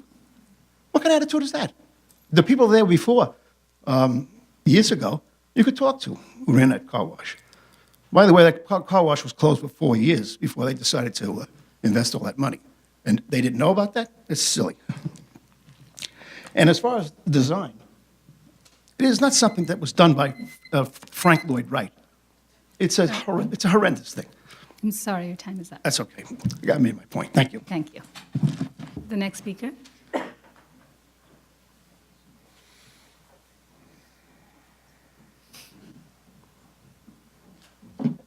How you doing? My name is Andrew Mitchell. I'm a resident on Gerald Court. I'm actually at the first house on the block. pretty much adjacent or right next to the car wash. And really, my concerns are just to, while the car wash was in operation, definitely had impacts to the residents in terms of what I consider quality of life. And, even before the car wash opened, just to let you know, on Gerald Court, there used to be a wall, at the end of the car wash. There was a wall on Gerald Court, which was removed. They put a gate up, entry access gate. And I have to admit, when the car wash was open, they did not use it very often, but it's there. And, if you did grant the variance and they could use it at any time. Again, to me, what it really did was it brought the car wash from a Coney Island Avenue business, and it brought it right to the residents of Gerald Court. So that's one issue.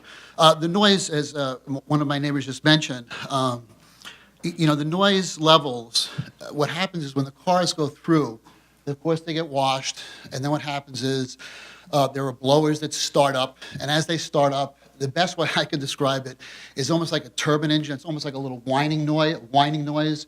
And then, of course, the blowers, blow the water off, and then they come around, and then they use air hoses to blow the water off as well, which was adjusted as well. But my point is, I'm not just saying it was noisy. I mean, we had the department, the DEP, come and measure the noise levels in my home on at least 3 occasions, and at least according to what the DEP told me, they were above the normal or ambient levels or whatever they explained to me, the average levels on all occasions. And the key thing is the noise for me. The key thing is the noise is constant. It's from 8 o'clock in the morning. They operated generally from 8 a.m. to 9 p.m. And it was just continuous. It's not like you hear a noise and you say, that's okay, it's gone, it's an ambulance, whatever. This was a constant noise, constant. Was already mentioned, the traffic, obviously, Coney Island Avenue is very, very busy. You add cars coming into the car wash, it just makes it difficult to navigate Coney Island Avenue. You get down the block as well. And, we talk about the pedestrians as well. And really, to me, the biggest thing here is the quality of life. My concern is I want to have a good quality of life. I will say when the car wash did cease operation, was closed down, it was immediate positive impact on the quality of life. The noise wasn't there, the traffic got better, so it was definitely an immediate impact on a positive way, quality of life. So what I'm here to do is just ask you, please consider for the residents in the area, that quality of life as you make this decision regarding, the variance. That's what I'm asking. Thank you. Thank you. Can I Yes. ask you a quick question, sir? Sure. You mentioned things got better when it closed down. How long was it closed? It's been closed since December of 2012, so maybe 14 months Okay, thank you. was when they stopped. Thank you. The next speaker?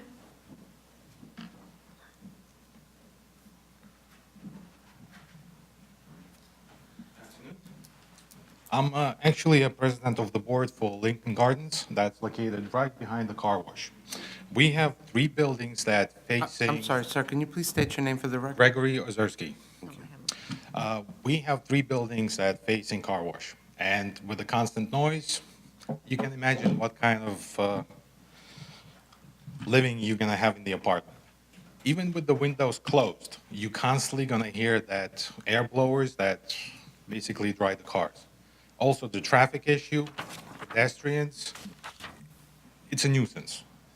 I have a 4-year-old kid, and every time I have to pass through the entrance to the car wash, I get a mist of chemicals and whatnot. Also, on a few occasions, I had to stop on Coney Island Avenue on the oncoming traffic. That's ridiculous.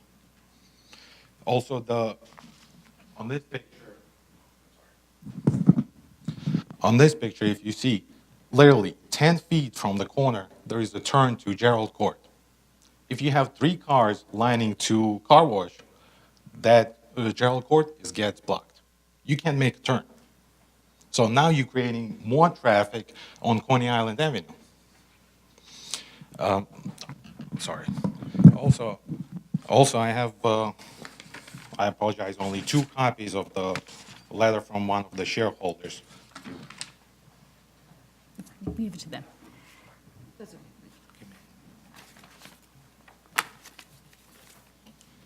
Also, as the president of the board, I had to deal probably with at least 40 to 50 people that coming to the board and complaining about car wash. What is the address of your building? We have, actually, we have 6 buildings. Okay. But only 3 of them basically facing the Which ones are those? You know the address? 701 Gerald Court, Okay. also 2531 East 7th, and 25, don't remember the, Okay, I just want to understand where they're located. but actually 3 buildings facing them. Okay. Any questions? Any questions? Thank you. Thank you. Are there any speakers? Any more speakers? Right.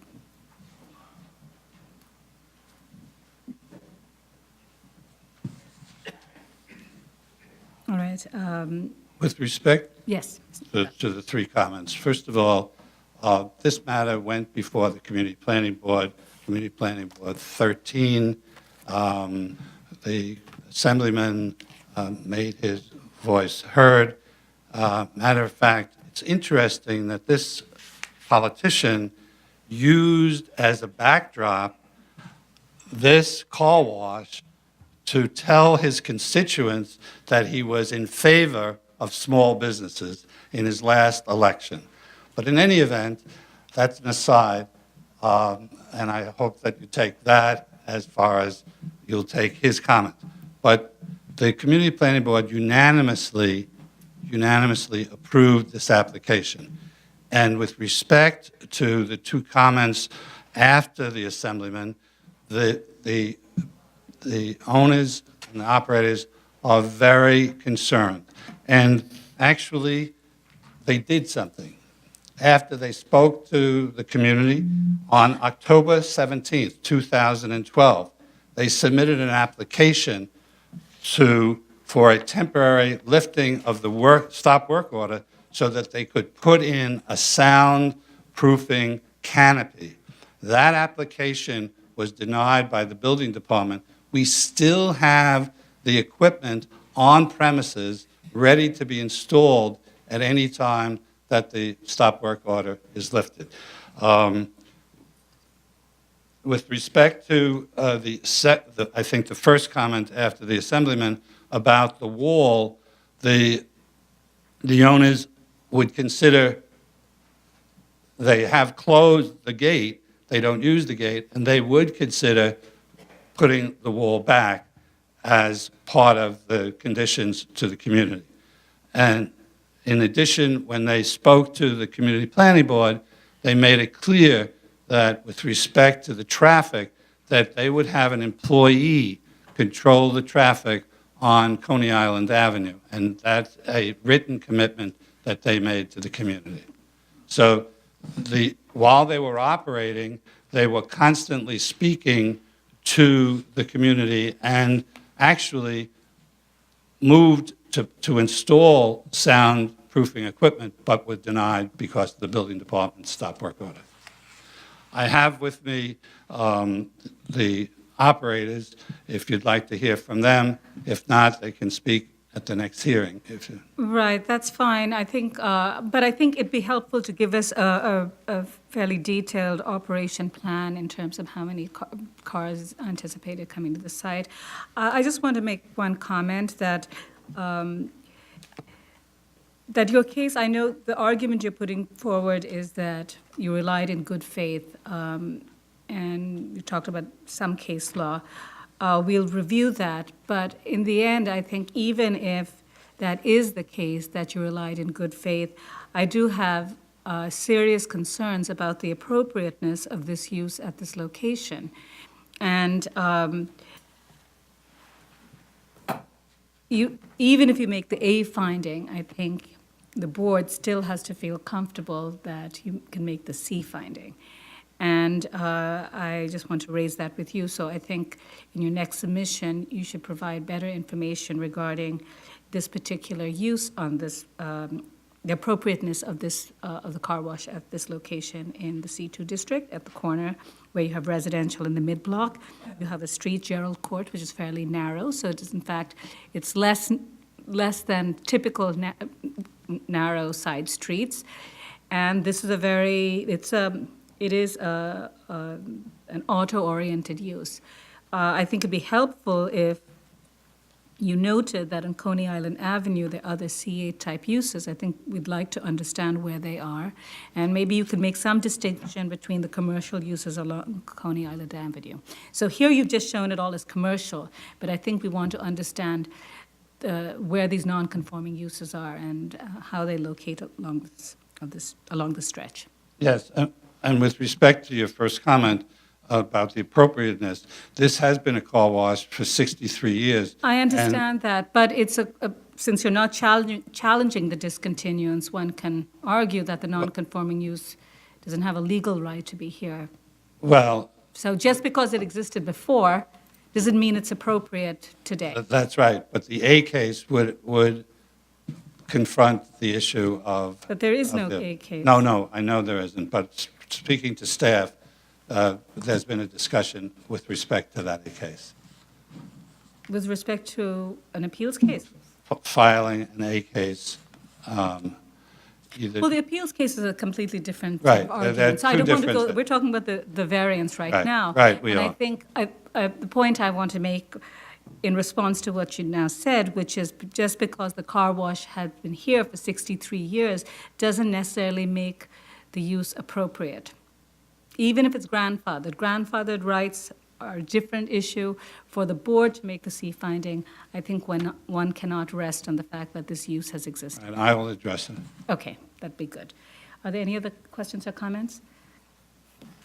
All right. Mr. McGrath, how much time do you need? Didn't mean to make you get up, but yes. I want at least 20 days so that the... Right, you want to notify- The notification, which was an oversight. Okay, And so- I apologize to the board. All right, so, So any time after that would be appropriate.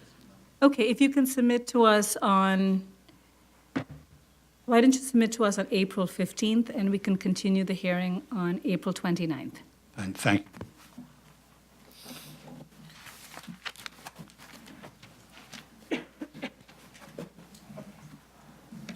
Item number 13, calendar number 24613BZ, 514 49th Street, Brooklyn, Rothberg, Inspector.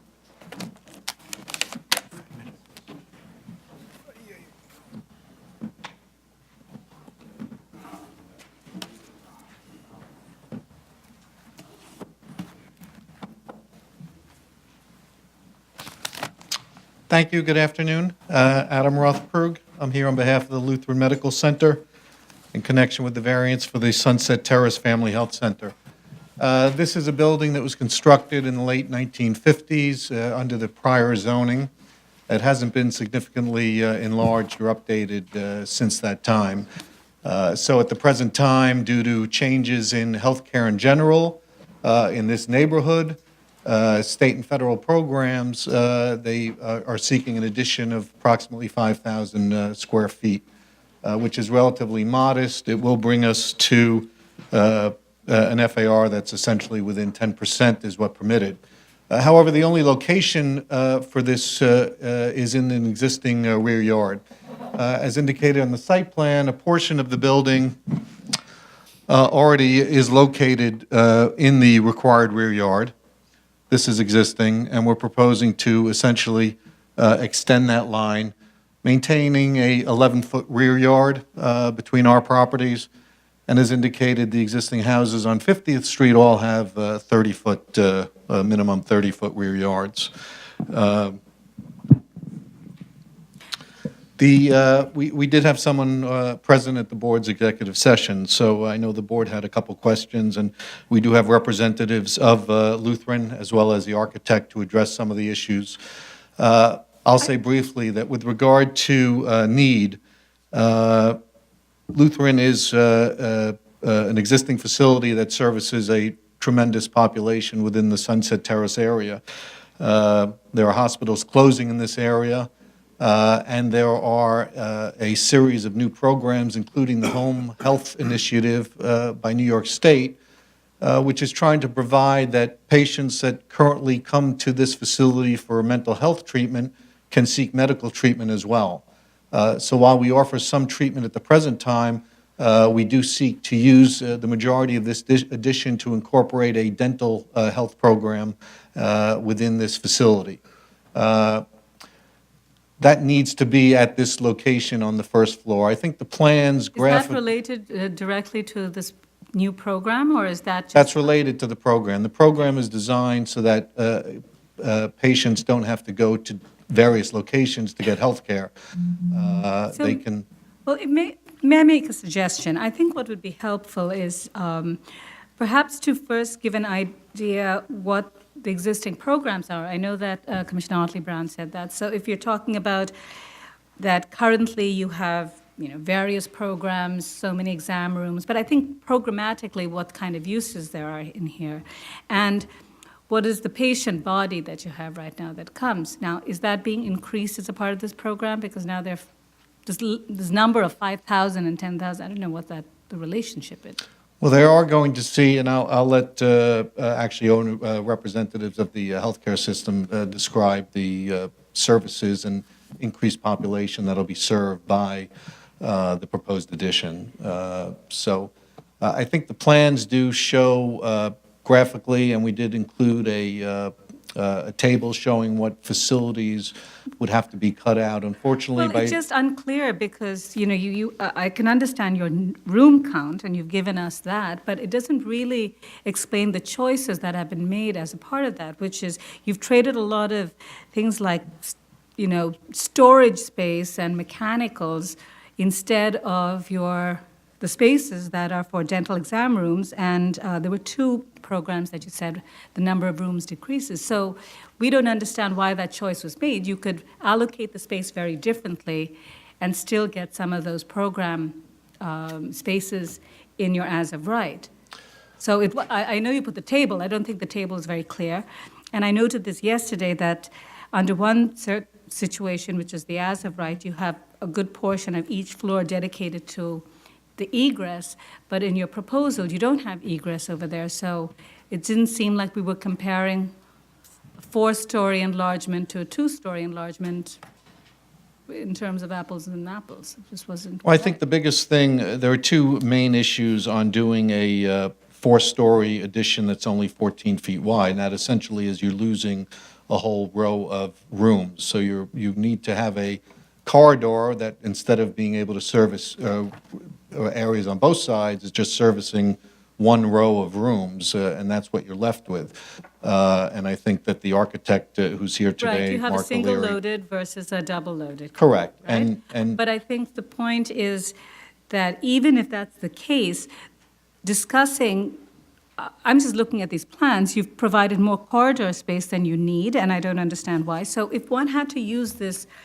4-story enlargement judiciously and really try and get the most program space, I think that's the better alternative for the board to see than one which clearly has, a staircase that you don't need, a corridor space that goes around the storage, which is not counted, not going towards anything, and also the choices that you made regarding storage versus exam rooms.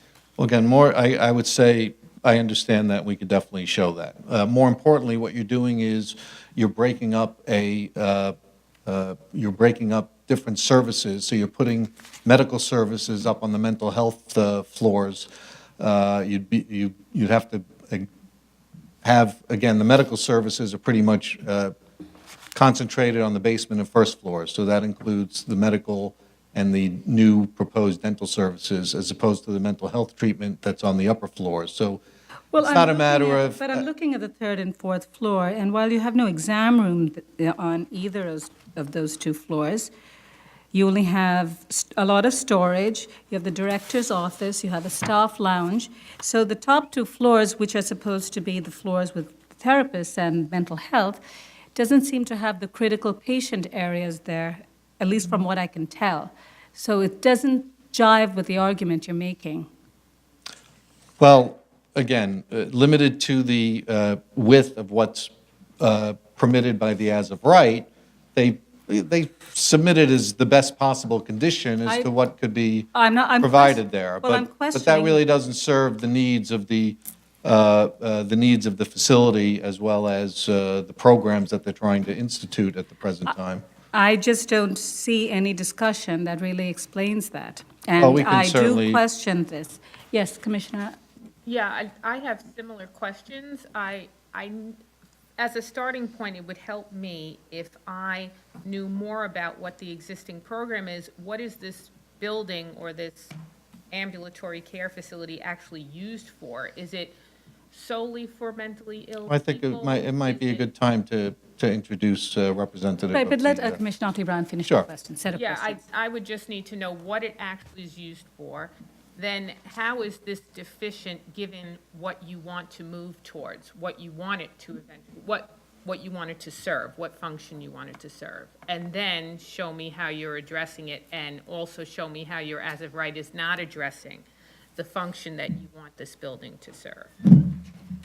But I I definitely need understand. all of that The- starting background information. I understand that 100%, and I think we could certainly address that. Is this an issue of economics as well, which is that this enlargement is the most efficient and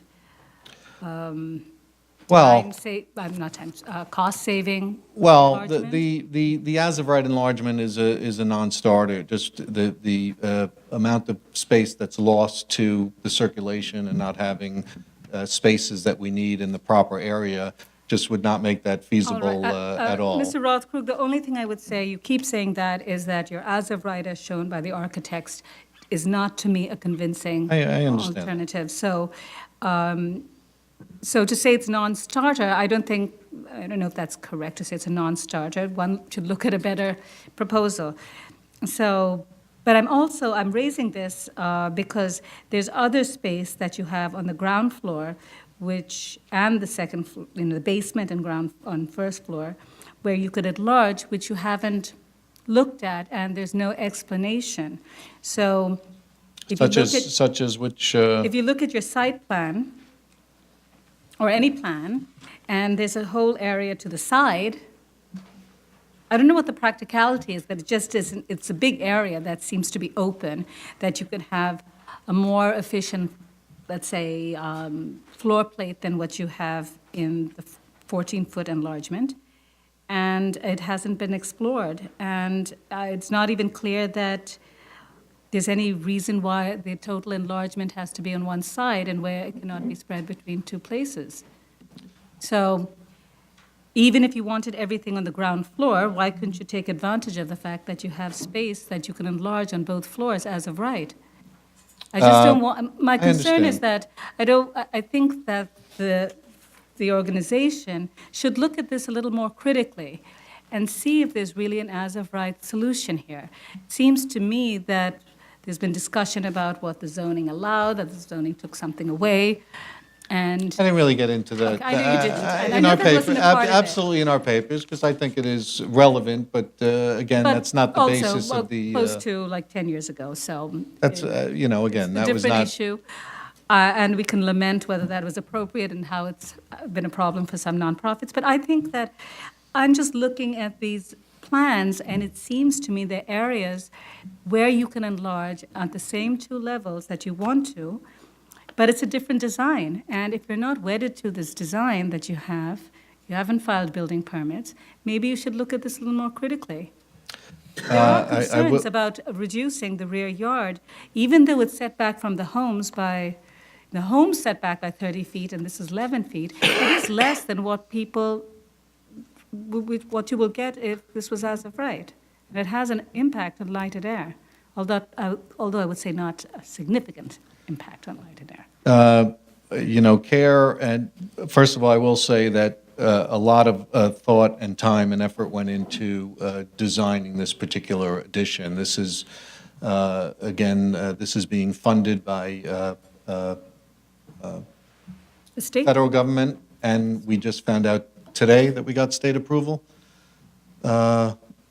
We have, this is subject to both state and federal approvals, so those have both been obtained. So again, there are programmatic needs and reasons and design, aside from the programmatic needs, design reasons why the location of this is important.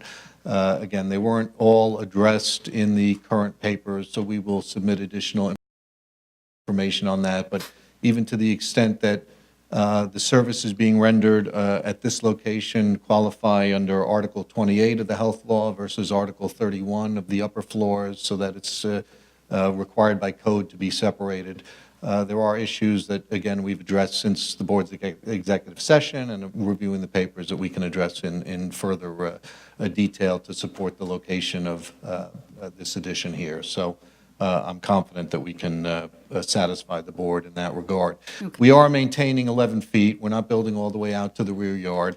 Again, if this were a hospital, we'd still be entitled to go all the way out and 23 feet up, even though, again, this building was built before 1961, so it was built with a basement instead of a cellar. So, you know, our floor area is kind of a, or I won't say penalized, but we are not equivalent to other more recent facilities which would take advantage of a full cellar. So, and again, part of this building already does extend out to that location.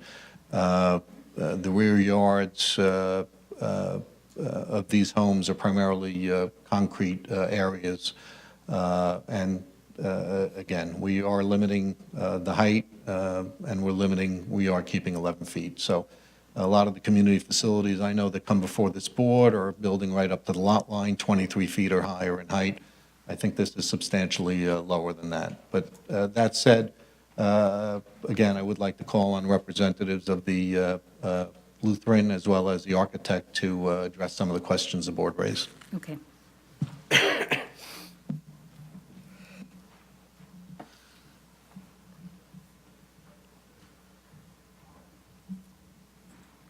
Good afternoon. Hi. My name is Sandra Conti. I'm Senior Vice President of Operations for Lutheran Family Health Centers, and we operate the Sunset Terrace Family Health Center as one of our 9 federally qualified health centers.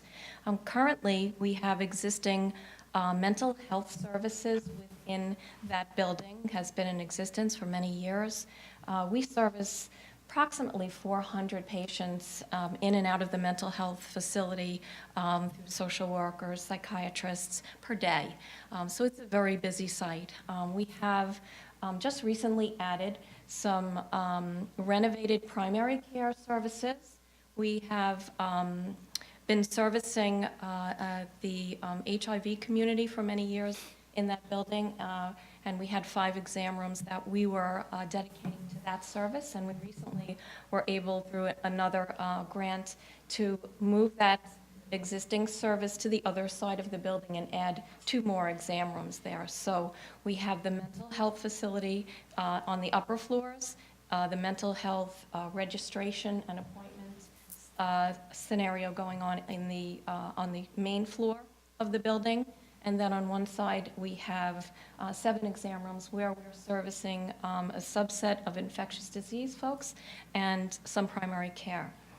We are really at capacity within the health center system. We're part of Lutheran Healthcare and service the Sunset Park community for many, many years. And, you know, as we all know, we're trying to create a medical home scenario. We are designated as patient-centered medical home number 3 within the Lutheran healthcare systems, and that means that we service the total needs of our patients. We are not only looking towards the primary care physician, but case management, community management, all other specialty services we have contained within our system. And so we know that the adult population in the Sunset Park community, maybe 60% of those folks do seek primary care services. We need to reach out to the rest of those folks, so our capacity is really, we're overflowing. And so we were fortunate enough to be able to get some federal dollars to expand our primary care services. And with this expansion, we would be hoping to add 6 medical exam rooms and 4 dental operatories. We do not currently have dental services within that building. We'll also be adding some pediatric services within the new site. With the medical and the dental space, there are also those associated rooms, the soiled, dirty treatment rooms, 2 office spaces for the dental director and the medical director, and those associated rooms that are required by the Department of Health. We will also be looking to restructure the entrance and reception area. And right now, as you can well imagine, with the amount of folks that we have coming in and out through the facility during the day, it can get very crowded, and it's right now not the ideal situation where we would be having traffic flowing easily. So we're going to be restructuring the intake area and the appointment area for the mental health folks and move that a little bit out of the way, so to speak, so that we have a smooth egress for our medical and infectious disease and dental and pediatric services as well. There's the building is very very tight for space with all the programs that we offer there currently. And so in the renovation and extension of some basement space, we'll be able to move some needed case management offices downstairs and some other multi-purpose room and the like in the basement area.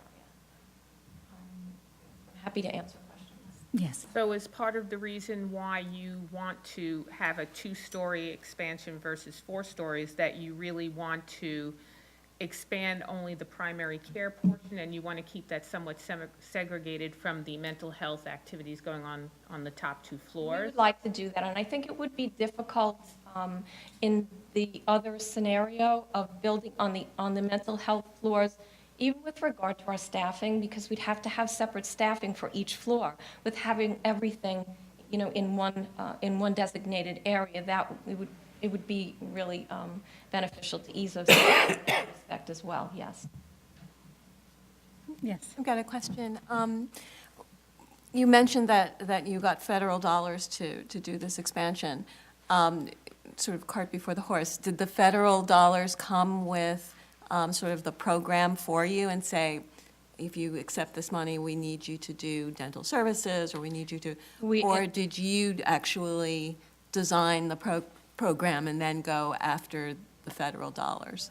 We needed to describe what we would be using the federal dollars for. So in that description, we did ask to expand primary care, dental, and pediatric services in that area. Okay. Yes. I think So it'd it be- originated with you, sorry. Originated with the institution, not the government telling you what they wanted you to do. Our thought and request, and they did approve. I think it'd be very helpful if you have any approval letters or something that documents this, if you can submit that into the record. And I think actually your presentation has clarified many things for me, at least, and I think to the other commissioners as well, in terms of the program and the fact that the enlargement is for primary care as well as for dental. Yes. And I think you said pediatrics. There were 2 or 3 things that you talked about. And I think it may be worthwhile for Mr. Rothkrug also to put in his papers, just sort of breaking that down in terms of number of rooms and square footage, and then the support spaces that go along with that, including the offices, staff lounge, for staff who are actually working with on primary care versus working on mental health. Yes, understood. Okay, thank you. Any other questions? All right. Thank you. Is it possible for, the architect is here? Yes, absolutely. Mark?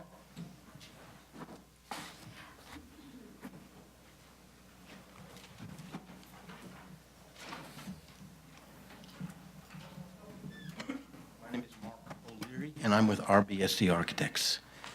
And I just wanted to address, you had some questions. You mentioned the stair, the egress stair. Yes. What happens is, when we're on one floor and everything is on one floor, we don't have the circulation issue that happens once we start going to 3. So when you go to 3 and 4th floor, that's why you have to have that egress? Absolutely. Okay, all right, that's clarified that. And with regard to the corridor widths, some of the rooms that you mentioned, the storage areas, these are all code required by the New York State rules and regulations. So that even if you have 4 medical exam rooms instead of 6, you're still required to have the accompanying square footage areas for storage and multi-purpose room, et cetera. Is there some way that you can show us what that connection is or what it means In other words, even if it's speaking, if it's code-related, then I think you could probably document it. But you're saying that with each exam room or each certain kind of space, you may have to have these adjacencies to them, next to them, right? Yes. So so it doesn't matter, it's not that you can remove all the storage space and meet the code, you have to remove exam space and the associated storage or support spaces. Yes, certain spaces have to be on the floors with the patients. Some locker rooms, obviously. Are more Staff flexible. lounge, I think we're allowed to have somewhat remote. Okay. But many of the spaces have to be directly related to where the patient care takes place. Okay. And I will try to figure out some way of conveying that to you. Okay, I think some of the program issues on having it on 2 floors has been made much more clear today. So, but I think what would be helpful is there any way that you can just color code these floor plans to show these are, first, the top 2 floors are mental health, some mental health on the ground floor, and then you have primary care spaces, so we can understand these broad categories? I think we can try to do that. Okay, all right. I have one other question, which is just on the premise that having the enlarged space on the first 2 floors and the possibility of putting that elsewhere or... Well, then it splits it up. Yes, Of course, and- we did look at putting it over Okay. on the other side. Right, But it splits it up. And so suddenly, as Sandra was saying, you need more staff. There's more cost involved, certainly. but what is the intervening space that splits them up? That's what, if it's all primary care essentially, does it really matter if dental is in one place and pediatrics is in another place? I don't know, it's a question and maybe... does.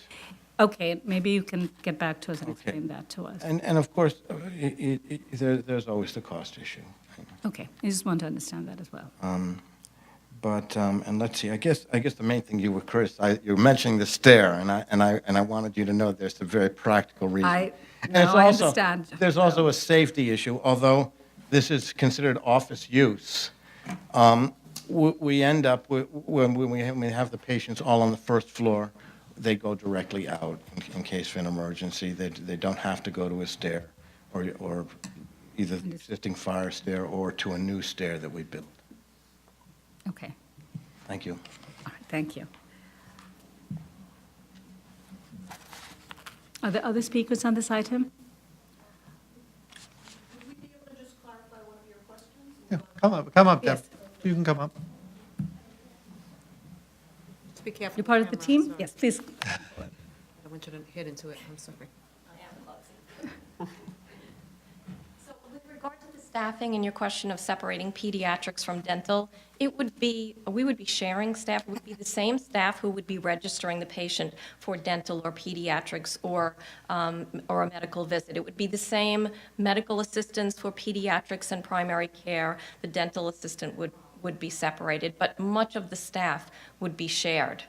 Right, because my question is that's what I imagine, that this new space is not separated out from the functioning overall. And so on the ground floor and the basement and the first floor levels, where you have the new space, I just want to understand the rationale that all that space has to be in one consolidated area, as opposed to looking at the floor plan overall and making smaller enlargements, but in 2 areas. It would mean then separating, say, for instance, the patient registration area. So if we created one registration area and then, with your suggestion, perhaps funnel patients to one side of the building, then other patients to another floor. Well, we're just talking about the first 2 floors, and maybe part of it is because there's, in the drawings themselves, and maybe the architect can help us with this, really understanding this flow of patients, because if you look at these floor plans, you can't really tell the programs, and the first floor you can see to some degree there's a waiting area and a reception area, but it leads to both sides, both wings, but they're separate. Within is the- one, yeah, sorry. When you first walk into the space, the reception area is the mental health intake and appointment area. Okay, so that's only for, That's for the mental health. so is it fair to say that everything for primary care is taking place on, I guess this is, what would this side be? I think the east side of the building? To the left? It's the left. Yes, okay. Right. Sorry. Right. The east side of the building is all the primary care, and towards the west is really the The mental health. mental health. Okay, so that wasn't clear, and maybe with the color coding, we'll understand the programs. Okay, I can I understand was going that. to say, I think the color coding will make that a lot clearer. Okay. As well as I explained, they even have a different qualification under the state health law, Article 28 versus Article 30. So they're even required to be separated. So Okay. If you can explain. I think we could certainly address the board's questions. All right, I just have one other question or a comment which has to do with the A finding itself. As you know, we cannot rest only on the program aspects, and it has to be more than that. So you had identified a few issues, but I feel that that wasn't fully explored, and that had to do with the obsolescence of the building. And you talked about the cellar. If you could sort of, I don't know, sure explore we that can a beef bit up the fully. Yes, because it was just very broad in general, what makes this building obsolete. The building is functioning, it's just that the capacity is, so I don't understand how it's really obsolete. Yes, I do think it's, to some extent, this location is extremely important to the community we're serving. We Right. have an existing facility. Replicating it in another location is just not feasible. So we have to deal with what we have in the best way understand. possible, and we can flesh that out Okay. further in the papers. All right, good. We are working under time constraints Okay. due to our fundings, and we are motivated to respond to the board as quickly as possible. So I would say we can respond within 2 weeks.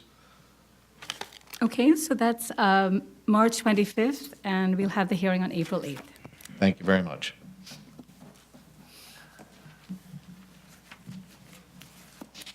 Item number 14, calendar number 27613BZ, 1629 First Avenue, Manhattan. Francis R. Angelino. Good afternoon, Commissioners. Good afternoon. We just had a few questions. One of the questions had to do with the age group. Yes. Right. What is the age range of your patrons? Of the Patrons. Patrons. patrons, okay. They're children. They're from about 5 to about 14, is that correct? Yeah, about 5 to 14. Okay. All I was right. just, commenting that it's kind of it's kind of unusual, but nice to see. Yes, it's already been established that there are these training classes for basketball for boys and girls in the neighborhood. All right, was there any other questions? I just confirmed the hours of operation are, Yeah, the hours are projected as being from 6 a.m. to 9 p.m. okay, why did I think it was 8, but Maybe 8. Did I misstate that? I thought it said 8 to 9 every day, but. I'm sorry, let's see. 9 a.m. to 6, let's see. Okay, you can clarify. Yeah, I'll to us. clarify it, but I believe that's 8 a.m. to 9 p.m. That's what I That's thought, correct. okay. You're correct. I stand corrected. Okay. Any other questions? Any speakers on this item? No speakers, we can close the hearing. Chair Srinivasan. Aye. Vice Chair Collins. Aye. Commissioner Hinkson. Aye. Commissioner Montanez. Aye. Commissioner Otley Brown. Aye. We'll decide this on April 8th. Thank you very much.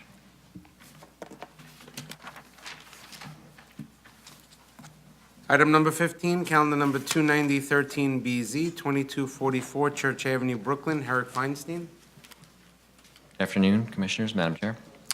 Arthur Huff or Herrick Feinstein for the applicant. We attended yesterday's review session and understand there are a couple of questions about parking and signage. I'll just address those now. We also did submit materials responding to those questions, I think, yesterday, so hopefully you have those. But to summarize, with regard to the parking, there is no required parking in the C44A district for the proposed uses in the building, as established in 3621, and the zoning analysis sheet, which, again, you should have gotten yesterday. With regard to the C44A signage requirements, and we submitted the signage analysis sheet, the total aggregate signage area is 147 square feet, which is well below the 500 square feet maximum permitted. The banners are at a height of 26 feet 9 inches. The illuminated sign is at a height of 28 feet 10 inches, all of which are below the 40-foot maximum elevation. And finally, the banners project 18 inches in compliance with the 18-inch limit for double signs, and the illuminated sign at a distance of 5 inches, which complies with the 12-inch limit for signs other than double or multifaceted signs. Any questions? Responsive. Any speakers on this item? Yes. Pardon me, Madam Chair. Was there With something permission, else? I would also like to note at this time, with regard to the proposed hours of operations, Yes. the application was originally filed as 7 a.m. to 7 p.m. on Saturday and Sunday. Through our most recent discussions with the operator, they'd like to modify that to additional hour, 7 a.m. to 8 p.m. on Saturday and Sunday. 7 to 8? Yes. Okay. Any issues with that? No. All right. New speakers, we can close the hearing. Thank you. Chair Srinivasan? Aye. Vice Chair Collins? Aye. Commissioner Hinkson? Aye. Commissioner Montanez? Aye. Commissioner Ali Brown? Aye. Okay, we'll decide this on April 8th. Thank you. Item number 16, calendar number 30613BZ, 3766 Bedford Avenue, Brooklyn, Louis C. Garfinkel. Take over. Good afternoon, Commissioners. My name is Diana Valencia, representing Garfinkel Architects. Yesterday, we received the BSA comments regarding 2 issues. The first one, landscaping missing on the plan. So in the new submission, we will include the landscaping on all floor plans. And issue number 2, the turret at the rear yard permitted obstruction. We submitted elevations showing the building envelope, which the extension at the rear is within the building envelope, and it's within the maximum permitted height of 35 feet. So to clarify that more, we could call out the building envelope or clearly show the building envelope on the floor plans, on the elevation plans. Yes, Commissioner Montanez? Okay, I'll just take another look at that. I didn't actually, Well, I think what happens is you've shown they've shown in the dashed line. Right. So one issue is that it's not a permitted obstruction. It has to be within the envelope, right? But I think when you see the dashed lines, the turret is actually outside of the dashed line. So that's why it was a little bit confusing whether it's allowed or not. So maybe the way you've drawn the envelope is Yes, I think incorrect? the envelope, yeah, it's shown incorrectly. So in the new submission, we will correctly show the building envelope. Right, because you've only shown the envelope in one portion, but the building turns around, and so each portion has that same Yes. sort of slope, right? Correct. So you'll correct that then? Yes, we're gonna, in the new submission, because we just got these comments yesterday, so we will be submitting the new drawings. Okay. Any other questions? Okay, can you submit to us in 2 weeks? In 1 week, we'll submit. Oh, are there any speakers on this item? Are you here to speak on this item?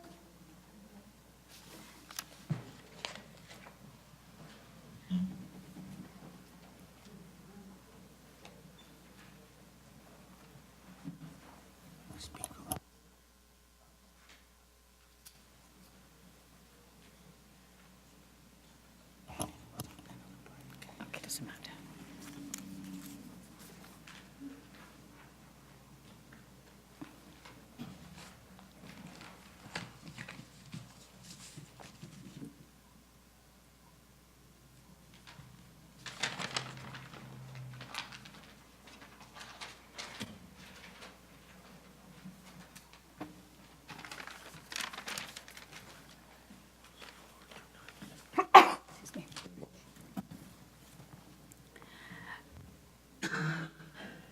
Would you like to speak? I have your notice here that says you support the application for the earlier case, actually, which was Church Avenue.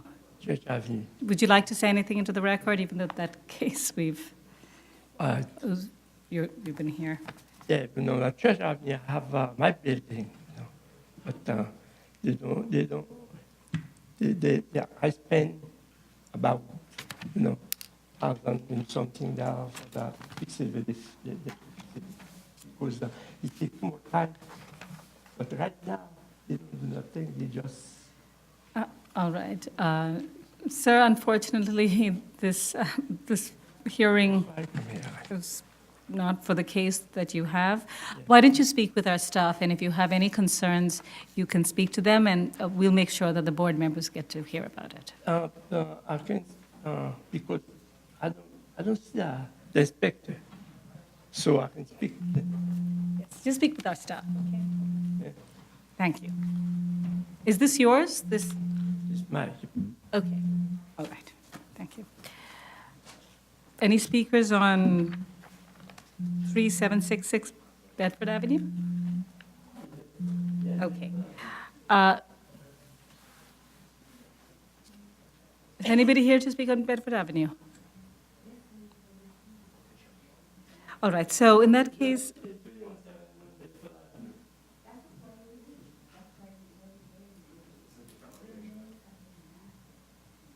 okay. The applicant can come up here, yes. Okay.